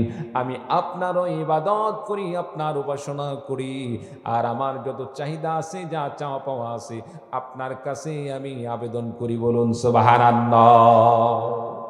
নামাজের মধ্যে যদি আমরা সূরা কেরাতগুলো বুঝতাম, আমরা যে দোয়াগুলো পড়ি এগুলো যদি বুঝে বুঝে পড়তাম, এই নামাজের মজাটা কিন্তু একটু ভিন্ন রকম আমরা ফিল করতে পারতাম।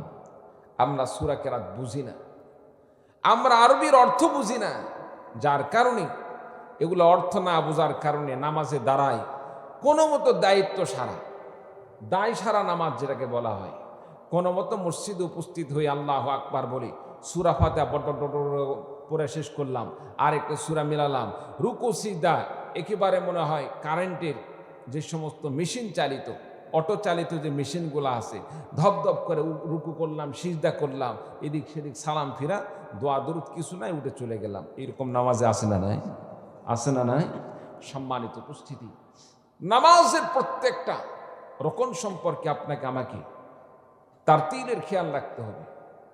প্রত্যেকটা রকমের ক্ষেত্রে আপনাকে আমাকে খেয়াল রাখতে হবে। রুকুতে গেলাম, রুকুতে গিয়ে আমি রুকুর হক কিভাবে আদায় করতে পারলাম কি পারলাম না। কারণ রুকুতে গেলাম আর উঠলাম, এটা তো রুকু বলে না। রুকুতে গিয়ে কমপক্ষে এক তাসবিহ পরিমাণ সেখানে রুকু থাকা অবস্থায় এক তাসবিহ পরিমাণ সেখানে অবস্থান করা আপনার জন্য আমার জন্য ওয়াজিব। সম্মানিত উপস্থিতি, সিজদায় গিয়ে সিজদাতে ওই রকমভাবে সিজদাতে থাকা অবস্থায় কমপক্ষে এক তাসবিহ পরিমাণ থাকতেই হবে।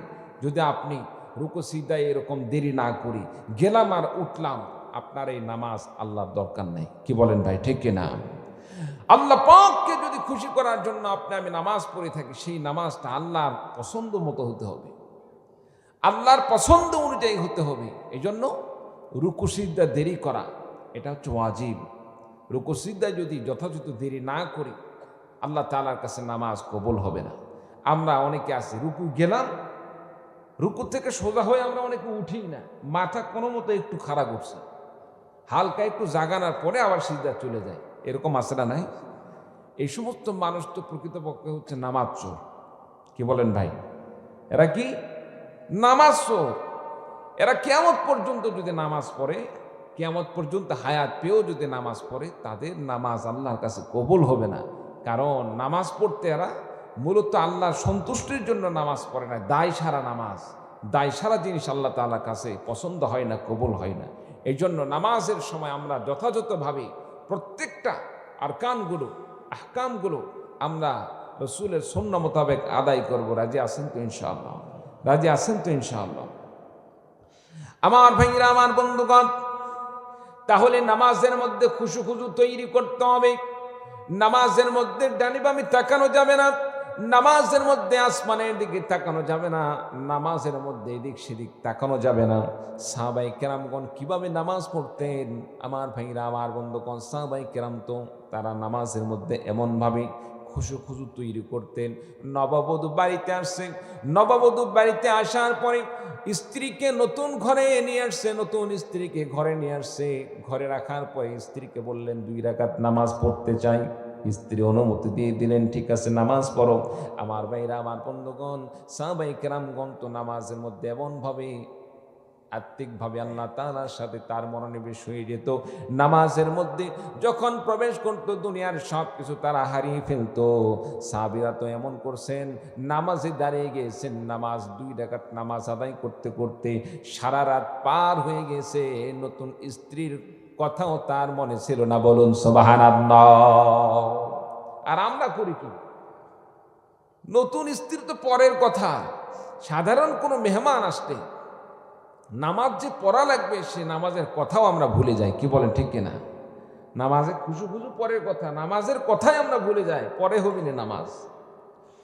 আমার ভাইরা, আমার বন্ধুগণ, এই জন্য সব সময় আমাকে মনে রাখতে হবে সব কাজের শুরুতে আমাকে নামাজ, কাজের শুরুতে নামাজ, নামাজকে বাদ দিয়ে কাজ নয়, কাজ বাদ দিয়ে নামাজ আদায় করতে হবে।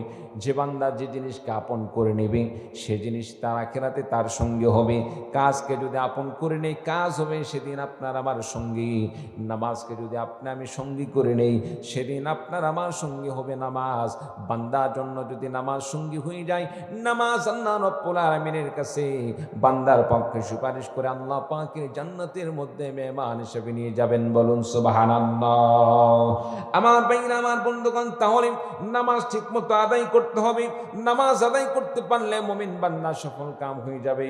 আল্লাহ পাক সে কথায় কোরআনে কারীমের মধ্যে ঘোষণা দিয়ে বলেন, কদ আফলাহাল মুমিনুনাল্লাযীনা হুম ফি সালাতিহিম খাশিউন ওয়াল্লাযীনা হুম আনিল লাগবি মুরিদুন।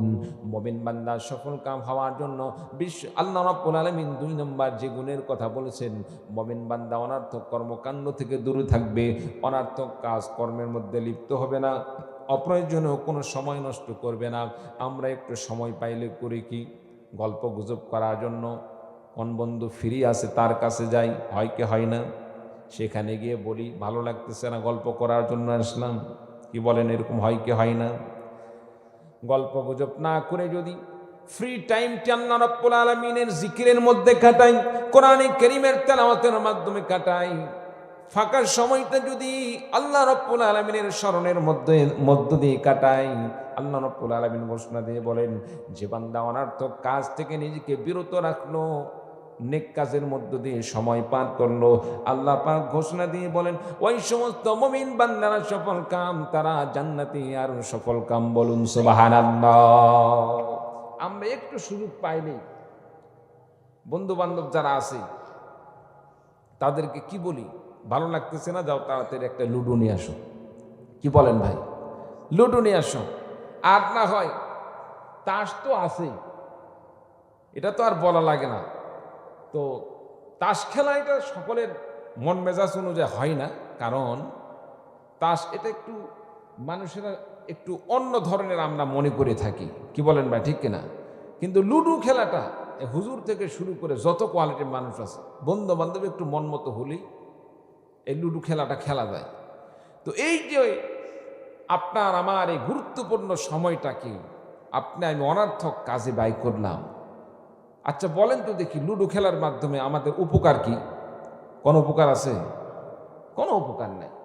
তারপরে আরেকটি কি যেন খেলা, ওই ঘোড়া টোড়া ইত্যাদি থাকে, দাবা খেলা। হ্যাঁ, দাবা খেলা, দাবা খেলার মধ্যে কোনো উপকার আছে? নাই। ক্যারাম বোর্ড খেলে, এগুলোর মধ্যে কি কোনো উপকার আছে? কোনো উপকার নাই। শুধুমাত্র মনের একটু এইটুক অনুভূতি যে তাকে আমি ঠকাতে পারলাম, কি বলেন ভাই, ঠিক কিনা? এছাড়া তো আর কিছু নাই। খেলাধুলা শুধুমাত্র সেটাই আল্লাহ তাআলা জায়েজ করছেন যার মাধ্যমে মুসলমানদের শারীরিক চর্চা হয়, শরীরের ব্যায়াম হয়। যেমন ফুটবল খেলা, ক্রিকেট খেলা, এটা প্রতিযোগিতা হিসাবে, জুয়া হিসাবে এটা খেলা যায় না। এগুলো খেলাতে শরীর চর্চার একটা সিস্টেম আছে। আপনি যখন বল মারতেছেন, শরীরের প্রত্যেকটা অঙ্গ প্রত্যঙ্গ কিন্তু লড়তেছে। এই লড়ার কারণে একটা মানুষ যুদ্ধের জন্য শরীরকে প্রস্তুত করতে গিয়ে তাকে বিভিন্নভাবে আপনার জিম করতে হয়, শরীরকে বিভিন্নভাবে ব্যায়াম করতে হয়। যারা মূলতভাবে খেলাধুলা করে, ক্রিকেট খেলে, ফুটবল খেলে, তারা কিন্তু ব্যায়ামের মধ্যেই থাকে। তবে এই ব্যায়ামটা আর এই খেলাটা যদি জুয়া হিসাবে না গ্রহণ করে, শরীর চর্চা হিসাবে গ্রহণ করে, তাহলে এটা হারামের কিছু নেই। যেমন অনেক আলেম ওলামাকেও দেখা গেছে অনেক সময় খেলতেছে, কেন? সে তো এই খেলা কিন্তু প্রকৃতপক্ষে খেলা হিসাবে গ্রহণ করে নাই, জুয়া হিসাবে গ্রহণ করে নাই, এটা শরীর চর্চা হিসাবে গ্রহণ করতেছে। সম্মানিত উপস্থিতি, এই জন্য যে খেলার মধ্যে কোনো শরীরের চর্চা নেই, ব্যায়াম নেই, এইরকম খেলাধুলা করা যাবে না। আল্লাহ তাআলা আমাদের সকলকে বোঝার তৌফিক দান করুন, আমিন। তাহলে আল্লাহ পাক কি বললেন? ওয়াল্লাযীনা হুম আনিল লাগবি মুরিদুন, যারা অনর্থক কাজ থেকে নিজেকে ফিরে রাখে তারা হচ্ছে সফল কাম। এরপরে 3 নম্বর আল্লাহ রাব্বুল আলামিন সফল কাম মুমিন বান্দাদের সম্পর্কে বলেন, ওয়াল্লাযীনা হুম লিয-যাকাতি ফাইলুন। আল্লাহ পাক সফল কাম মুমিন বান্দাদের সম্পর্কে বলতে গিয়ে আল্লাহ পাক বলেন, ওই সমস্ত মুমিন বান্দারা সফল কাম যাদের উপর আল্লাহ পাক যাকাত ফরজ করে দিলেন, আল্লাহ পাক যাকাত দেওয়ার মতো সক্ষমতা দান করলেন। সক্ষমতা অর্জন করার পরে যাকাত দেওয়ার মতো তার সম্পদ থাকার পরে সে যাকাত প্রদান করলো। যে মুমিন বান্দা যাকাত দান করলো সে বান্দা সফল কাম, আর যে বান্দা যাকাত দেওয়ার মতো সক্ষমতা থাকার পরেও যাকাত দিল না সে হলো বিফল কাম।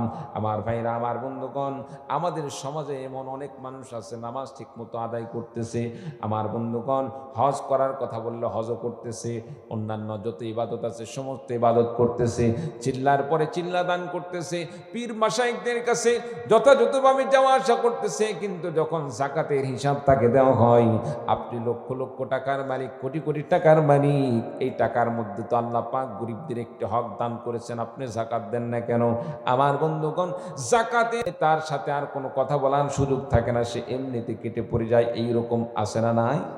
অনেক মানুষ আছে, আপনি যতই নামাজ পড়েন, আপনি যতই ইবাদত করেন, আপনি যতই জিকির আজকার করেন, আপনি যতই হজ করেন না কেন, আপনি যতই জিহাদ করেন না কেন, যাকাত ওয়াজিব হয়ে যাওয়ার পরে, যাকাত ফরজ হয়ে যাওয়ার পরে কোনো বান্দা যদি যাকাত না দেয়, যাকাত অস্বীকার করে, আল্লাহর কসম করে বলছে যতই ইবাদত করেন না কেন, যাকাত আদায় না করলে আখিরাতে মুক্তির ব্যবস্থা নেই। বলুন নাউযুবিল্লাহ।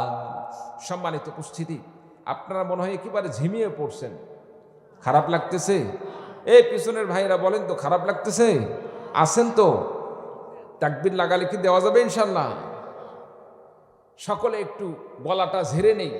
আমরা আজকে এখান থেকে এমন একটি তাকবীরের আওয়াজ তুলব যাতে করে আশেপাশে কোনো শয়তানি শক্তি যদি থাকে, শয়তানগুলো যেন বুঝতে পারে তাকবীরের ধ্বনির কাছে, আল্লাহু আকবার ধ্বনির কাছে দুনিয়ার কোনো কিছু কুলাইতে পারে না। কি বলেন, ঠিক কিনা? রাজি আছেন তো ইনশাআল্লাহ? গলাটা ঝাড়ালেন একবার। এই তো মাশাআল্লাহ। নারায়ে তাকবীর, নারায়ে তাকবীর। আল কোরআনের আলো, আল হাদিসের আলো, তোমার নেতা আমার নেতা, লিল্লাহি তাকবীর। এই তো মোটামুটি মাশাআল্লাহ। জিমানি থাকলেও কিন্তু কাটা গেছে। কি কন? অনেকের ঘুম ঘুম ভাব আসছিল, শীতের রাত তো, শীতের রাতে একটু কাপড় মুড়ি দিলে অটোমেটিক ভাবে ঘুমের ভাব চলে আসে। আল্লাহ তাআলা আমাদের সকলকে ইসলামের জন্য কবুল করে, সকলে বলে আল্লাহুম্মা আমিন। সম্মানিত উপস্থিতি, আমরা যেমন নামাজের জন্য প্রস্তুত, রোজার জন্য প্রস্তুত, হজের জন্য প্রস্তুত, ইসলামের পক্ষে যদি আপনাকে আমাকে রক্ত দিতে হয়, জীবন দিতে হয়, আল্লাহ রাস্তায় রক্ত এবং জীবন দিতে আমরা প্রস্তুত আছেন? দুহাত তুলে দেখান। আল্লাহ পাক আমাদের সকলকে কবুল করুন, বলুন আমিন। বা সাত্তামান। আবার অনেকে দেখা যাচ্ছে হাত পুরা তোলে না, এরকম করে আছে। তার মানে হচ্ছে হুজুর আমি অর্ধেক আপনার পক্ষে অর্ধেক বিপক্ষে। চিন্তা করতেছে, নামাজ পড়লে তো কেউ ধরে নেওয়া যায় না, হজ করলে তো কেউ ধরে নেওয়া যায় না, যাকাত দিলে কেউ ধরে নেওয়া যায় না, কিন্তু ইসলামের পক্ষে যুদ্ধের কথা বললে, জিহাদের কথা বললেই উপর থেকে অর্ডার হবে তাকে তাড়াতাড়ি ধরে নিয়ে আসো। এ জঙ্গিবাদ, এ রাজাকার, আলবদর, এইরকম সন্ত্রাস কিছু আছে না নাই? সম্মানিত উপস্থিতি, নামাজকে যেভাবে আপনি আমি স্বীকার করেছি, রোজাকে যেভাবে মেনে নিয়েছি, হজ যাকাতকে যেভাবে ইসলামের বিধান হিসাবে মেনে নিয়েছি, ঠিক তেমনি ভাবে ইসলামের একটি বিধান হিসাবে যদি আপনি আমি জিহাদকে স্বীকার না করি, আপনি আমি কখনোই মুমিন হতে পারবো না। চিল্লা বলুন ঠিক কিনা? এই জন্য নামাজ, রোজা, হজ, যাকাতের মতো ইসলামের একটি বিধান হিসাবে আপনাকে আমাকে জিহাদের জন্য প্রস্তুত থাকতে হবে। রাসূলুল্লাহ সাল্লাল্লাহু আলাইহি সাল্লাম স্বয়ং নিজেই যেই জায়গায় জিহাদের জন্য তিনি ঝাঁপিয়ে পড়ছেন, ইসলামকে রক্ষা করার জন্য নিজের জীবন দিতে রাসূলুল্লাহ সাল্লাল্লাহু আলাইহি সাল্লাম জিহাদের ময়দানে ঝাঁপিয়ে পড়েছিলেন। আপনাকে আমাকেও আল্লাহর দ্বীন রক্ষা করার জন্য, আল্লাহর ইজ্জতকে রক্ষা করার জন্য, নবীর ইজ্জতকে রক্ষা করার জন্য আপনাকে আমাকে আল্লাহ রাস্তায় জিহাদের জন্য সব সময় ঝাঁপিয়ে পড়ার জন্য প্রস্তুত থাকতে হবে। রাজি আছেন তো ইনশাআল্লাহ? বন্ধুরা আমার, কেন জিহাদের জন্য প্রস্তুত থাকবো না? জিহাদ তো এটা এমন একটি জিনিস, ক্ষেত খামারের মধ্যে যখন আমরা দেখি অনেক প্রকার আগাছা গজায়, আগাছাগুলোকে আমাদেরকে কেটে ফেলতে হয়। আগাছা যদি রেখে দেই তাহলে ক্ষেত খামার ভালো হয় না। আগাছা কাটতে পারলে ক্ষেত খামারের মধ্যে আল্লাহ তাআলা অনেক বরকত দান করেন। ঠিক তেমনিভাবে সমাজে শান্তি প্রতিষ্ঠা করতে গেলে, সমাজে অন্যায়কে প্রতিরোধ করতে গেলে আপনাকে আমাকে জিহাদের বিকল্প কোনো পথ নেই। সাহাবায়ে কেরামগণ আল্লাহ রাব্বুল আলামিনের হাবিব বিশ্বনবী সাল্লাল্লাহু আলাইহি সাল্লামের সাথে থেকে যেভাবে নিজের জীবনকে উৎসর্গ করেছিলেন, নিজের জীবনকে কুরবানি করেছিলেন, তাদের মতো আপনাকে আমাকেও নিজের জীবনকে কুরবানি করতে হবে, নিজের জানমালকে কুরবানি করতে হবে। আল্লাহর নবীর সাহাবী হযরতে আব্দুল উজ্জা ইসলাম গ্রহণ করার পূর্বে যার নাম ছিল আব্দুল উজ্জা, তার জীবনের কুরবানি কেমন যখন সে শুনল রাসূলুল্লাহ সাল্লাল্লাহু আলাইহি সাল্লামের দ্বীনের দাওয়াতের কথা যখন তার কাছে পৌঁছে গেল। আব্দুল উজ্জা ছোট্টকালে বাবাকে হারিয়েছেন, তার সমস্ত ভরণ পোষণের দায়িত্ব নিয়েছেন চাচা। আমার বন্ধুগণ, আব্দুল উজ্জার সমস্ত ভরণ পোষণ করেন তার চাচা। আব্দুল উজ্জা যখন ইসলাম সম্পর্কে জানতে পারলেন, আমার নবীর দ্বীনের দাওয়াত পাইলেন, আব্দুল উজ্জা নবীজির হাতে হাত রেখে কালিমা পড়ে মুমিন হয়ে গেলেন। বিশ্ব নবীজি কালিমা পড়ে ইমানদার বানিয়ে দিলেন। আর পরে দিলেন লা ইলাহা ইল্লাল্লাহু মুহাম্মাদুর রাসূলুল্লাহ, লা ইলাহা লা ইলাহা লা ইলাহা ইল্লাল্লাহু মুহাম্মাদুর রাসূলুল্লাহ। সকলে বলি সাল্লাল্লাহু আলাইহি সাল্লাম। আমার ভাইরা, আমার বন্ধুগণ, আব্দুল উজ্জা যখন ইসলাম গ্রহণ করলেন, ইসলাম গ্রহণ করার পরে তার চাচা যখন জানতে পারলেন আব্দুল উজ্জা ইসলাম গ্রহণ করেছেন, আব্দুল উজ্জাকে এবার চাচা বলল, আব্দুল উজ্জা শুনলাম তুমি নাকি ইসলাম গ্রহণ করেছ। আব্দুল উজ্জা বললেন, চাচা শুধু শোনাই কেন, আমি তো চাই আপনি আমার সাথেও একই সাক্ষী দান করবেন, আপনিও মুসলমান হবেন। আব্দুল উজ্জা বললেন, আমার সাথে সাথে আপনিও সাক্ষী দান করেন। আব্দুল উজ্জা চাচার হাত ধরে বললেন, চাচা আমার সাথে পড়েন আশহাদু আল্লা ইলাহা ইল্লাল্লাহু ওয়া আশহাদু আন্না মুহাম্মাদান আবদুহু ওয়া রাসূলুহু। আব্দুল উজ্জার এই কালিমা পড়া দেখে আব্দুল উজ্জার চাচা এবার বললেন, তুমি কি জানো কালিমা পড়ার জন্য তোমার কি শাস্তি হতে পারে? আব্দুল উজ্জা বললেন, চাচা তুমি যেই শাস্তি দাও না কেন, আমি মুহাম্মাদের প্রতি ঈমান এনেছি, আল্লাহর প্রতি ঈমান এনেছি, সত্য ধর্ম গ্রহণ করেছি, যতই শাস্তি দাও না কেন আমি সেই শাস্তির ভয় করি না। আব্দুল উজ্জাকে বললেন, তোমার সমস্ত সম্পদগুলোকে আমি বাজেয়াপ্ত করব, কারণ তোমার কাছে যা সম্পদ আছে সবগুলো আমার পক্ষ থেকে দেওয়া, তোমার নিজের কোনো সম্পদ নেই, আমি তোমাকে দান করেছি। আব্দুল উজ্জা বললেন, চাচা গো, সম্পদ আপনাকে ছিনিয়ে নিতে হবে না, ইসলাম আনার অপরাধে, ঈমান আনার অপরাধে যদি আপনি আমার সম্পদকে বাজেয়াপ্ত করতে চান, আমি ঘোষণা দিয়ে দিলাম স্বেচ্ছায় আমার সমস্ত সম্পদ আপনার কাছে ফিরিয়ে দিব। বলুন সুবহানাল্লাহ। চাচা এবার বললেন, সম্পদ তো দিতেই হবে, শুধু সম্পদ নয়, তোমার পরনের যে পোশাক আছে পরনের পোশাকটাও আমাকে দিতে হবে। আব্দুল উজ্জা পরনের যে শার্ট ছিল সেটাও তাকে খুলে দিলেন, পরনের কাপড়টা খুলে দিলেন। এবার বললেন, আব্দুল উজ্জারের শোনো, শুধু শার্টটাই নয়, তুমি যে লুঙ্গি পরে আসো, প্যান্ট পরে আসো, এটাও তো আমার টাকায় কিনা, এখন কি করবা, এটাও কিন্তু দিয়ে দিতে হবে। আব্দুল উজ্জার সঙ্গে সঙ্গে প্যান্ট খুলে দিলেন, উলঙ্গ অবস্থায় দৌড় মেরে বাড়িতে গেলেন, মায়ের কাছে গেলেন, দরজায় নক করলেন, দরজা খুলে দিল মা। দরজা খোলার সঙ্গে সঙ্গে দেখতে পাইলেন যুবক ছেলে উলঙ্গ অবস্থায় দরজার সামনে দাঁড়িয়ে গিয়েছে। মা দেখার সঙ্গে সঙ্গে মাথাটা অন্যদিকে ঘোরালেন, দৃষ্টিটা অন্যদিকে ঘোরালেন, আর বললেন, বাবা তোমার এই অবস্থা কেন? সন্তান মাকে ডাক দিয়ে বলেন, মা গো, শুধুমাত্র ইসলাম গ্রহণ করার কারণে, সত্য ধর্ম গ্রহণ করার কারণে, মুহাম্মাদের হাতে হাত রেখে ইসলাম গ্রহণ করার কারণে আমার চাচা আমার সমস্ত সম্পদ কেড়ে নিয়েছে। শুধু তাই নয়, এমনকি আমার পরনের পোশাক পর্যন্ত খুলে নিয়েছে। মা গো, তোমার কাছে আবেদন, একটি কাপড় থাকলে দাও, এই কাপড়টা পরে আমি বিশ্বনবীর কাছে যেতে চাই। কারণ দুনিয়ার কোনো জায়গায় গিয়ে আমার যদি আশ্রয় না হয়, আমার বিশ্বাস আছে আমি যদি বিশ্বনবীর দরবারে যাই, বিশ্বনবী আমাকে ফিরিয়ে দিবে না। নবীজি সাল্লাল্লাহু আলাইহি সাল্লাম তার বাড়িতে আমাকে থাকার ব্যবস্থা করে দিবেন। বলুন সুবহানাল্লাহ। মা একটি কাপড়ের টুকরা দান করলেন। এবার সাহাবী আব্দুল উজ্জা কাপড়টিকে দুই টুকরো করলেন, একটি চাদরের মতো পরলেন আর একটি লুঙ্গির মতো পরলেন।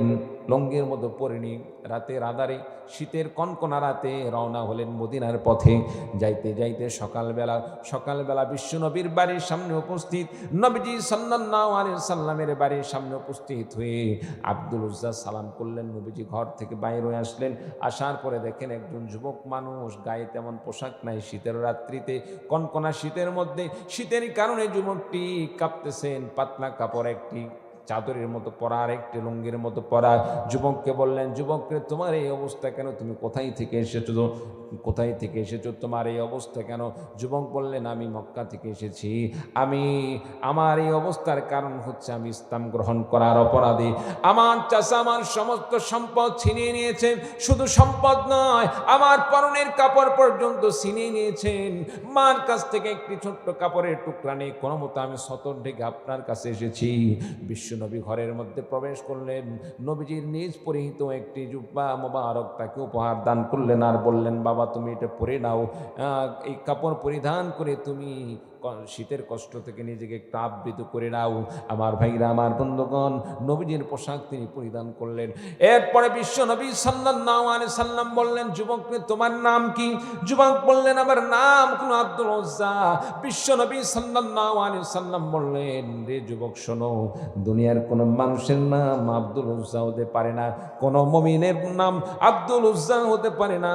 দুনিয়ার কোন মুমিন বান্দা নিজের নাম আব্দুল উজ্জা রাখতে পারে না। বিশ্বনবী কালেমা পড়ে সশরীরে সেখানে মুসলমান বানানোর পরে, ইমানদার বানানোর পরে বিশ্বনবী তাকে বললেন, আমি তোমার এমন একটি নাম রেখে দিচ্ছি, যেই নাম, দুইটি নাম আল্লাহ তাআলার কাছে এত বেশি প্রিয়, দুইটি নামের মধ্যে একটি নাম তোমার জন্য রেখে দিলাম। দুইটি নাম হলো আব্দুল্লাহ আর একটি হচ্ছে আব্দুর রহমান। তোমার জন্য আজকে থেকে আব্দুল্লাহ নাম রেখে দিলাম। যতদিন পর্যন্ত তুমি থাকবে, বেঁচে থাকবে, তোমার নাম আব্দুল্লাহ নামে সবাই ডাকতে থাকবে। বলুন সুবহানাল্লাহ। আব্দুল উজ্জা থেকে আব্দুল্লাহ হয়ে গেল।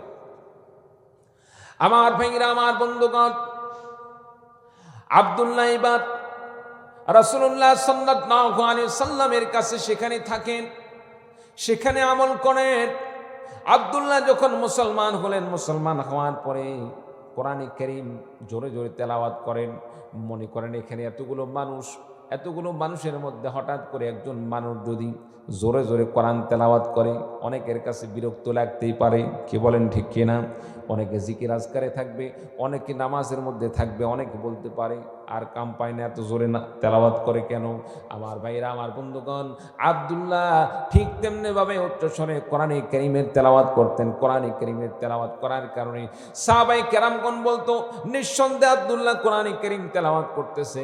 রাসূলুল্লাহ সাল্লাল্লাহু আলাইহি সাল্লাম সাহাবায়ে কেরামদেরকে লক্ষ্য করে বললেন, রে আমার সাহাবীরা শোনো, আমার আব্দুল্লাহ ইসলাম গ্রহণ করার কারণে তার যে ত্যাগ স্বীকার করা লেগেছে, যে পরিমাণ ত্যাগ স্বীকার করেছে, তার অন্তরটাকে একটু শান্ত করার জন্য কোরআনে কারীম তাকে উচ্চ স্বরে তেলাওয়াত করার মতো তোমরা সুযোগ দাও, তাকে বাধা দিও না। তার যত উচ্চ স্বরে, যত জোরে জোরে কোরআন তেলাওয়াত করতে মন চাই, তাকে জোরে জোরে কোরআন তেলাওয়াত করতে দাও। আমার ভাইরা, আমার বন্ধুগণ, আমরা অনেক সময় কষ্টে পড়ে গেলে, আমরা অনেক সময় অন্তর ব্যথা পাইলে আমরা কান্না শুরু করি। আস্তে আস্তে কানলে অন্তরের দুঃখ দ্রুত শেষ হয় না। যখন আমি জোরে জোরে কান্না করি, অতি দ্রুত কিন্তু অন্তরটা পরিষ্কার হয়ে যায়। ঠিক তেমনি ভাবে সাহাবীকে আল্লাহ রাসূল সাল্লাল্লাহু আলাইহি সাল্লাম জোরে জোরে কোরআনে কারীম তেলাওয়াত করার অনুমতি দিয়ে দিলেন। আমার ভাইরা, আমার বন্ধুগণ, রাসূলুল্লাহ সাল্লাল্লাহু আলাইহি সাল্লাম সাহাবীকে বললেন, রে আমার সাহাবী আব্দুল্লাহ শোনো, তুমি তো ঈমানদার হয়ে গেছো, মুসলমান হয়ে গেছো, তুমি কি আমার কাছে কোনো কিছু চাও? আমার কাছে তোমার আর কোনো কিছু আবেদন আছে? সাহাবী বললেন, ইয়া রাসূলুল্লাহ, ইয়া হাবিবাল্লাহ, আপনার কাছে আমার আবেদন, আপনি আমার কল্যাণের জন্য দোয়া করবেন। রাসূলুল্লাহ সাল্লাল্লাহু আলাইহি সাল্লাম আব্দুল্লাহর জন্য দোয়া করলেন, আয় আল্লাহ রব্বুল আলামিন, আব্দুল্লাহর জান মালকে কাফের মুশরিকদের জন্য হারাম করে দিন, বলুন সুবহানাল্লাহ। কাফের মুশরিকদের জন্য আব্দুল্লাহর জান মালকে হারাম করে দিন। আল্লাহ রাব্বুল আলামিন কাফের মুশরিকদের হাত থেকে আব্দুল্লাহকে হেফাজত করেন। সম্মানিত উপস্থিতি, আব্দুল্লাহ এবার রাসূলুল্লাহ সাল্লাল্লাহু আলাইহি সাল্লামকে বললেন, ইয়া রাসূলুল্লাহ, ইয়া হাবিবাল্লাহ, আপনি যে দোয়া করলেন আমি তো চাচ্ছিলাম এর বিপরীত। কারণ আমার জানমাল যদি কাফেরদের জন্য হারাম হয়ে যায়, তাহলে কাফের মুশরিকরা তো আমাকে মারতে পারবে না, আর আমাকে যদি তারা মারতে না পারে তাহলে তো আমি শহীদ হতে পারবো না। আমি তো চাই আমার জান মাল সব কিছু কাফের মুশরিকরা লুণ্ঠন করে নিয়ে যাক, আমাকে হত্যা করুক, আমার শরীরকে টুকরো টুকরো করুক, যাতে করে আখেরাতে আল্লাহ রাব্বুল আলামিনের সেই হাসরের ময়দানে আমি সেদিন আমার টুকরো টুকরো শরীর নিয়ে উপস্থিত হয়ে আল্লাহ পাকের কাছে আমি দেখাইতে পারি আমি আল্লাহর দ্বীনের জন্য নিজের জীবনকে কুরবানি করে দিয়েছিলাম, বলুন সুবহানাল্লাহ। আমার ভাইরা, আমার বন্ধুগণ, সাহাবী বললেন, ইয়া রাসূলুল্লাহি, ইয়া হাবিবাল্লাহি, আমি তো চাই আমাকে কাফের মুশরিকরা হত্যা করুক, আমার শরীরকে টুকরো টুকরো করে দিক, গোশতগুলো টুকরো টুকরো করে দিক। কিয়ামতের দিন যেদিন আল্লাহ রাব্বুল আলামিন আমাকে পুনরুত্থিত করবেন, সেদিন আমার শরীরের গোশতগুলো যখন আল্লাহ রাব্বুল আলামিনের সামনে উপস্থিত হয়ে যাবে, আর আল্লাহ রাব্বুল আলামিন সেদিন আমার দেহ দেখে আল্লাহ পাক নিজেই বলে দিবেন, আমার বান্দা আমার দিন রক্ষা করার জন্য, ইসলাম গ্রহণ করার জন্য তাকে এভাবে টুকরো টুকরো করা হয়েছে। আমার দ্বীনের জন্য, ইসলামের জন্য সে সর্বোচ্চ ত্যাগ স্বীকার করেছে। আমি আল্লাহ রাব্বুল আলামিন বান্দার প্রতি রাজি খুশি হয়ে বান্দাকে আমি জান্নাতের মেহমান বানিয়ে দিলাম, বলুন সুবহানাল্লাহ। বিশ্ব নবী বললেন, আব্দুল্লাহ রে শোনো, তোমার অন্তরে যদি নিয়ত এমন হয়ে থাকে, তোমার ইমানি চেতনা যদি এমন হয়ে থাকে, আল্লাহর রাস্তায় লড়াই করতে করতে নিজের জীবন কুরবানি করে দিবে, আল্লাহর রাস্তায় লড়াই করতে করতে তোমার জানমাল সব কুরবানি করে দিবে, নিয়ত যদি এরকম হয়ে থাকে, নিয়ত যদি পিওর হয়ে থাকে, তুমি যদি ঘরের বিছানায় অসুস্থ হয়ে সেখানেও যদি তোমার মৃত্যু হয়ে যায়, ঘরের খাটে যদি মৃত্যু হয়ে যায়, হাসপাতালের বিছানায় যদি তোমার মৃত্যু হয়ে যায়, আর যদি তোমার নিয়ত থাকে আল্লাহর দ্বীন রক্ষা করার জন্য নিজের জীবনকে কুরবানি করে দেব, উৎসর্গ করে দেব, হাসপাতালের বিছানায় যদি তোমার মৃত্যু হয়, তারপরে আল্লাহ রাব্বুল আলামিন তোমাকে শাহাদাতের মর্যাদা আল্লাহ রাব্বুল আলামিন দান করবেন, বলুন সুবহানাল্লাহ। এই জন্য ঈমান ঠিক থাকতে হবে, নিয়ত ঠিক থাকতে হবে। নিয়ত যদি ঠিক থাকে, আল্লাহ রাব্বুল আলামিন নিয়ত ঠিক থাকার কারণে আল্লাহ পাক সেই সওয়াব দান করবেন। কারণ রাসূল সাল্লাল্লাহু আলাইহি সাল্লাম বলেছেন, আখলিস দীনাকা ইয়াকফিকাল আমালুল কলিল, বান্দা তোমার নিয়তকে পরিশুদ্ধ করো, তোমার দ্বীনকে শুদ্ধ করো, ইয়াকফিকাল আমালুল কলিল, অল্প আমল তোমার নাজাতের জন্য যথেষ্ট হয়ে যাবে। সুবহানাল্লাহি ওয়া বিহামদিহি। আমার ভাইরা, আমার বন্ধুগণ, বিশ্ব নবী জিহাদের ময়দানে ঝাঁপিয়ে পড়লেন। যুদ্ধ শুরু হয়ে গেল, যুদ্ধ শুরু হয়ে গেল। জিহাদের ময়দানে আল্লাহ রাব্বুল আলামিন মুমিনদেরকে বিজয় দান করলেন। সাহাবীরা তাঁবুর মধ্যে ফিরে আসলেন, আব্দুল্লাহ তাঁবুর মধ্যে আসলেন। তাঁবুর মধ্যে ফিরে আসার পরে এক পর্যায়ে আব্দুল্লাহ অসুস্থ হয়ে পড়লেন। আব্দুল্লাহ দুলবাদে দিয়ে অসুস্থ হয়ে পড়লেন। অসুস্থ হয়ে যাওয়ার পরে সে এক পর্যায়ে সে তাঁবুর মধ্যে ইন্তেকাল করলেন। বিশ্ব নবীর কানে যখন তার ইন্তেকালের খবর গেল, ইন্তেকালের খবর যাওয়ার সঙ্গে সঙ্গে বিশ্ব নবী সাল্লাল্লাহু আলাইহি সাল্লাম সাহাবায়ে কেরামদেরকে নির্দেশ করলেন, যাও পাহাড়ের গুহার মধ্যে, দুই পাহাড়ের চিপার মধ্যে তার একটি কবর খনন করো। আমার বন্ধুগণ, সাহাবায়ে কেরামগণ কবর খনন করলো। এরপরে তাকে কাফন পরানো হলো। বিশ্ব নবী বললেন, আমি নিজ হাতে আব্দুল্লাহকে দাফন করতে চাই। আমার বন্ধুগণ, বিশ্ব নবী সাল্লাল্লাহু আলাইহি সাল্লাম কবরের মধ্যে নিজে নামিয়ে গেলেন। এমনকি শুধু তাই নয়, বিশ্বনবী সাল্লাল্লাহু আলাইহি সাল্লাম আব্দুল্লাহকে কবরে দাফন করার সময় তার মাথার দিকে ধরার জন্য হযরত আবু বকর রাদিয়াল্লাহু তাআলা আনহুকে নির্দেশ করলেন। আবু বকর রাদিয়াল্লাহু তাআলা আনহু মাথার দিকে ধরলো, পায়ের দিকে হযরত ওমর রাদিয়াল্লাহু তাআলা আনহু পায়ের দিকে ধরে নবীজিকে হেল্প করলেন। আব্দুল্লাহকে দাফন করা হলো। আমার বন্ধুগণ, রাবি হাদিস বর্ণনাকারী অবস্থা দেখে তিনি কান্না শুরু করে দিলেন। আর তিনি আফসোস করে করে বললেন, ও ওই মৃত ব্যক্তি কতই না সে সৌভাগ্যবান, যার কবরে তাকে শায়িত করার জন্য তিন শ্রেষ্ঠ ব্যক্তিগণ তার কবরে নেমেছিল। তাকে নামানোর জন্য তারা তিনজন মিলে চেষ্টা করেছে। 1 নম্বর বিশ্বনবী, 2 নম্বর ইসলামের প্রথম খলিফা আবু বকর, 3 নম্বরে ইসলামের দ্বিতীয় খলিফা হযরত ওমরের মতো লোক যার কবরে নেমেছিল। সেই ব্যক্তি না কতই না সফল কাম। তাকে যখন দাফন করা হলো, তাকে যখন কবরে শায়িত করা হলো, বিশ্বনবী আল্লাহ পাকের কাছে দোয়া করলেন, আয় আল্লাহ রব্বুল আলামিন, মাবুদ গো, তোমার বান্দা আব্দুল্লাহ ইসলামের জন্য সব কিছুকে কুরবানি করে এসেছে, ইসলামের জন্য জানমাল সব কুরবানি করে এসেছে, তোমার কাছে রেখে গেলাম।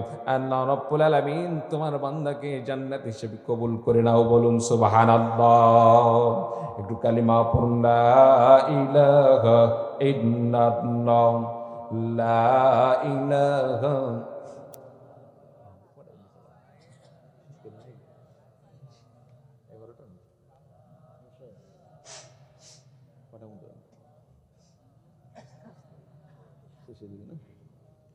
সুবহানাল্লাহ ওয়ালহামদুলিল্লাহ, লা ইলাহা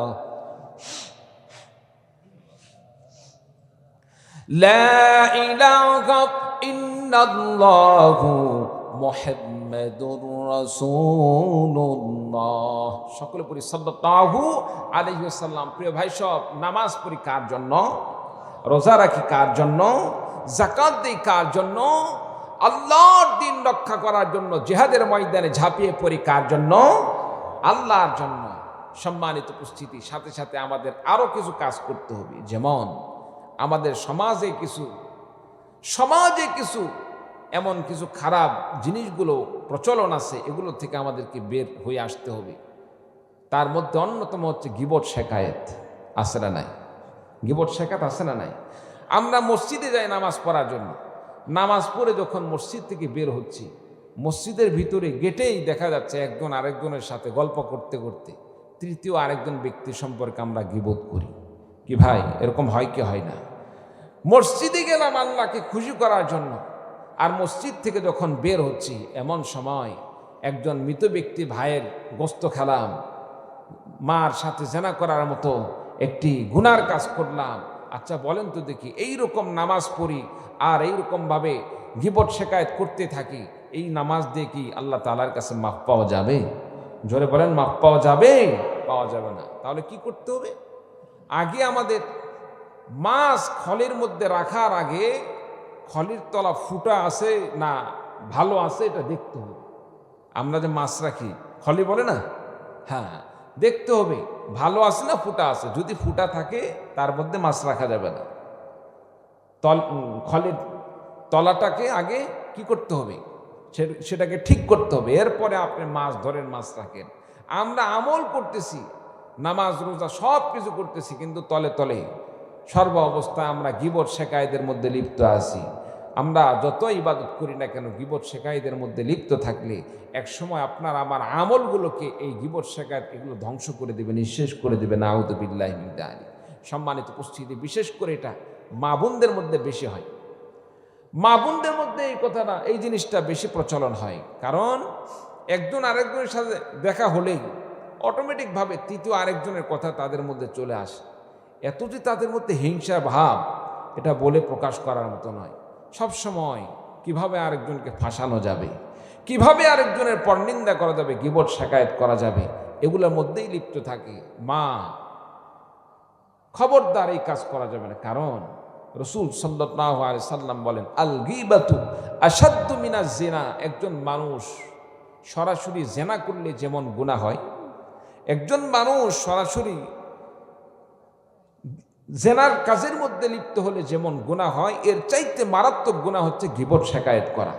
এই জন্য আমরা নামাজ, যে ব্যক্তি নামাজও পড়তেছে আপনার চোখের সামনে জেনাও করতেছে, কোনো ব্যক্তি যদি নামাজও পড়ে জেনাও করে, জেনা করা দেখলে কি তাকে কেউ ভালো বলবে? জোরে বলবেন, ভালো বলবে? ভালো বলবে না। অথচ একজন ব্যক্তি নামাজও পড়তেছে, গীবত শেখায়েত করতেছে, জেনা করলে যেমন ওকে খারাপ মনে করি, গীবত করলে কিন্তু তাকে এরকম খারাপ মনে করি না আমরা। কি ভাই, ঠিক কিনা?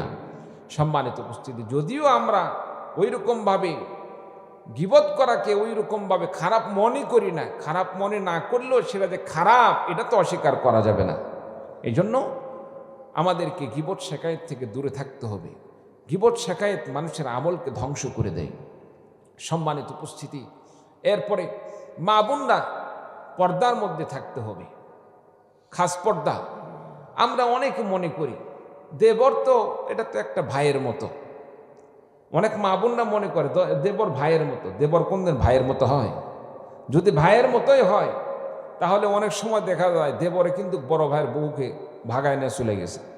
কি বলেন, ঠিক কিনা? যেই ভাই ছোট ভাইকে বইয়ের ভাইয়ের মতো মনে করে ছোট ভাইকে বইয়ের সাথে ওপেনলি কথাবার্তা বলার সুযোগ করে দিয়েছে, তার সাথে গল্পগুজব করার সুযোগ করে দিয়েছে, ওই ছোট ভাই যখন বড় ভাইয়ের বউকে ভাগিয়ে নিয়ে যায় তখন তার মনে কেমন লাগে?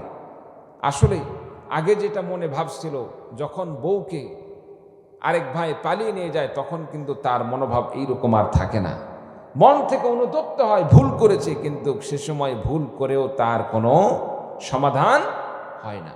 এজন্য পর্দা, আল্লাহ তাআলা পর্দার যে বিধান দান করছেন পরিপূর্ণভাবে মেনে চলতে হবে। কারণ আপনি আমি আপনার আমার স্ত্রীকে যদি পর্দা না করাই, খাস পর্দা না করাই, আপনার আমার ঠিকানা হবে দায়ুস। আপনি আমি আপনার আমার মেয়েকে যদি পর্দা না করাই, আপনার আমার ঠিকানা হবে দায়ুসের মধ্যে। আপনি আমি আপনার আমার অধীনে যারা আছে, আপনার আবার মা বাবা মারা গেছে, মাও আপনার দায়িত্ব। মা যদি বেপর্দা হয়ে চলে, আপনি যদি মাকে নিষেধ না করেন, আপনার ঠিকানা হয়ে যাবে দায়ুস। আর রাসূল সাল্লাল্লাহু আলাইহি সাল্লাম বলেছেন দায়ুস ব্যক্তি কখনো জান্নাতে প্রবেশ করবে না। বলুন নাউযু বিল্লাহি মিন যালিক। এই জন্য পর্দা করতে হবে।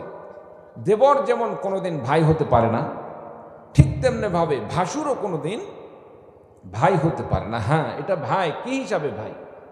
এমন ভাই যে ভাইয়ের সাথে সাক্ষাৎ করা জায়েজ নেই। কারণ একই মায়ের জন্ম নেওয়া সেটাও ভাই, মামাতো খালাতো সেটাও ভাই। মামাতো খালাতো ভাই কি কোনোদিন আপন ভাই বলা যায়? কথা বলেন, আপন ভাই বলা যায়? বলা যায় না। ঠিক তেমনিভাবে দেবর ভাসুর এগুলোও হচ্ছে আপন ভাই নয়। এই জন্য সমাজে যেই সমস্ত মা বোনরা খাস পর্দা করে, আমরা অনেক সময় তাদেরকে টিটকারি করি, মনে হয় জান্নাতি একজন মানুষ এখানে বাস করতেছে, এইরকম অনেক সময় আমরা টিটকারি করি। কিন্তু এগুলো করা যাবে না। এগুলো করলেই আল্লাহ তাআলার কাছে আখিরাতে জবাবদিহিতা করতে হবে। সম্মানিত উপস্থিতি, এই জন্য যারা খাস পর্দা করে তাদেরকে আমরা সাপোর্ট করব, সেভ করব, তারা সুন্দর করে পর্দা করুক। এবং আমাদের মেয়ে যারা আছে তাদেরকে পর্দা করার জন্য আমরা নির্দেশ করব। যারা পর্দা করতেছে তাদেরকে আরও উৎসর্গ করব, তাদেরকে উৎসাহ দান করব। সম্মানিত উপস্থিতি, আপনার আমার সমাজে যদি পর্দার বিধানটা চালু হয়ে যায়, আলহামদুলিল্লাহ, সমাজে যত অন্যায় অবিচার যেগুলো চলে, অশ্লীল ফাহেসা কাজগুলো চলে, শুধুমাত্র পর্দার বিধানটা যদি আমরা চালু করতে পারি, আমি তো মনে করি 99% সমাজের অন্যায় দূর হয়ে যাবে। কি বলেন, ঠিক কিনা?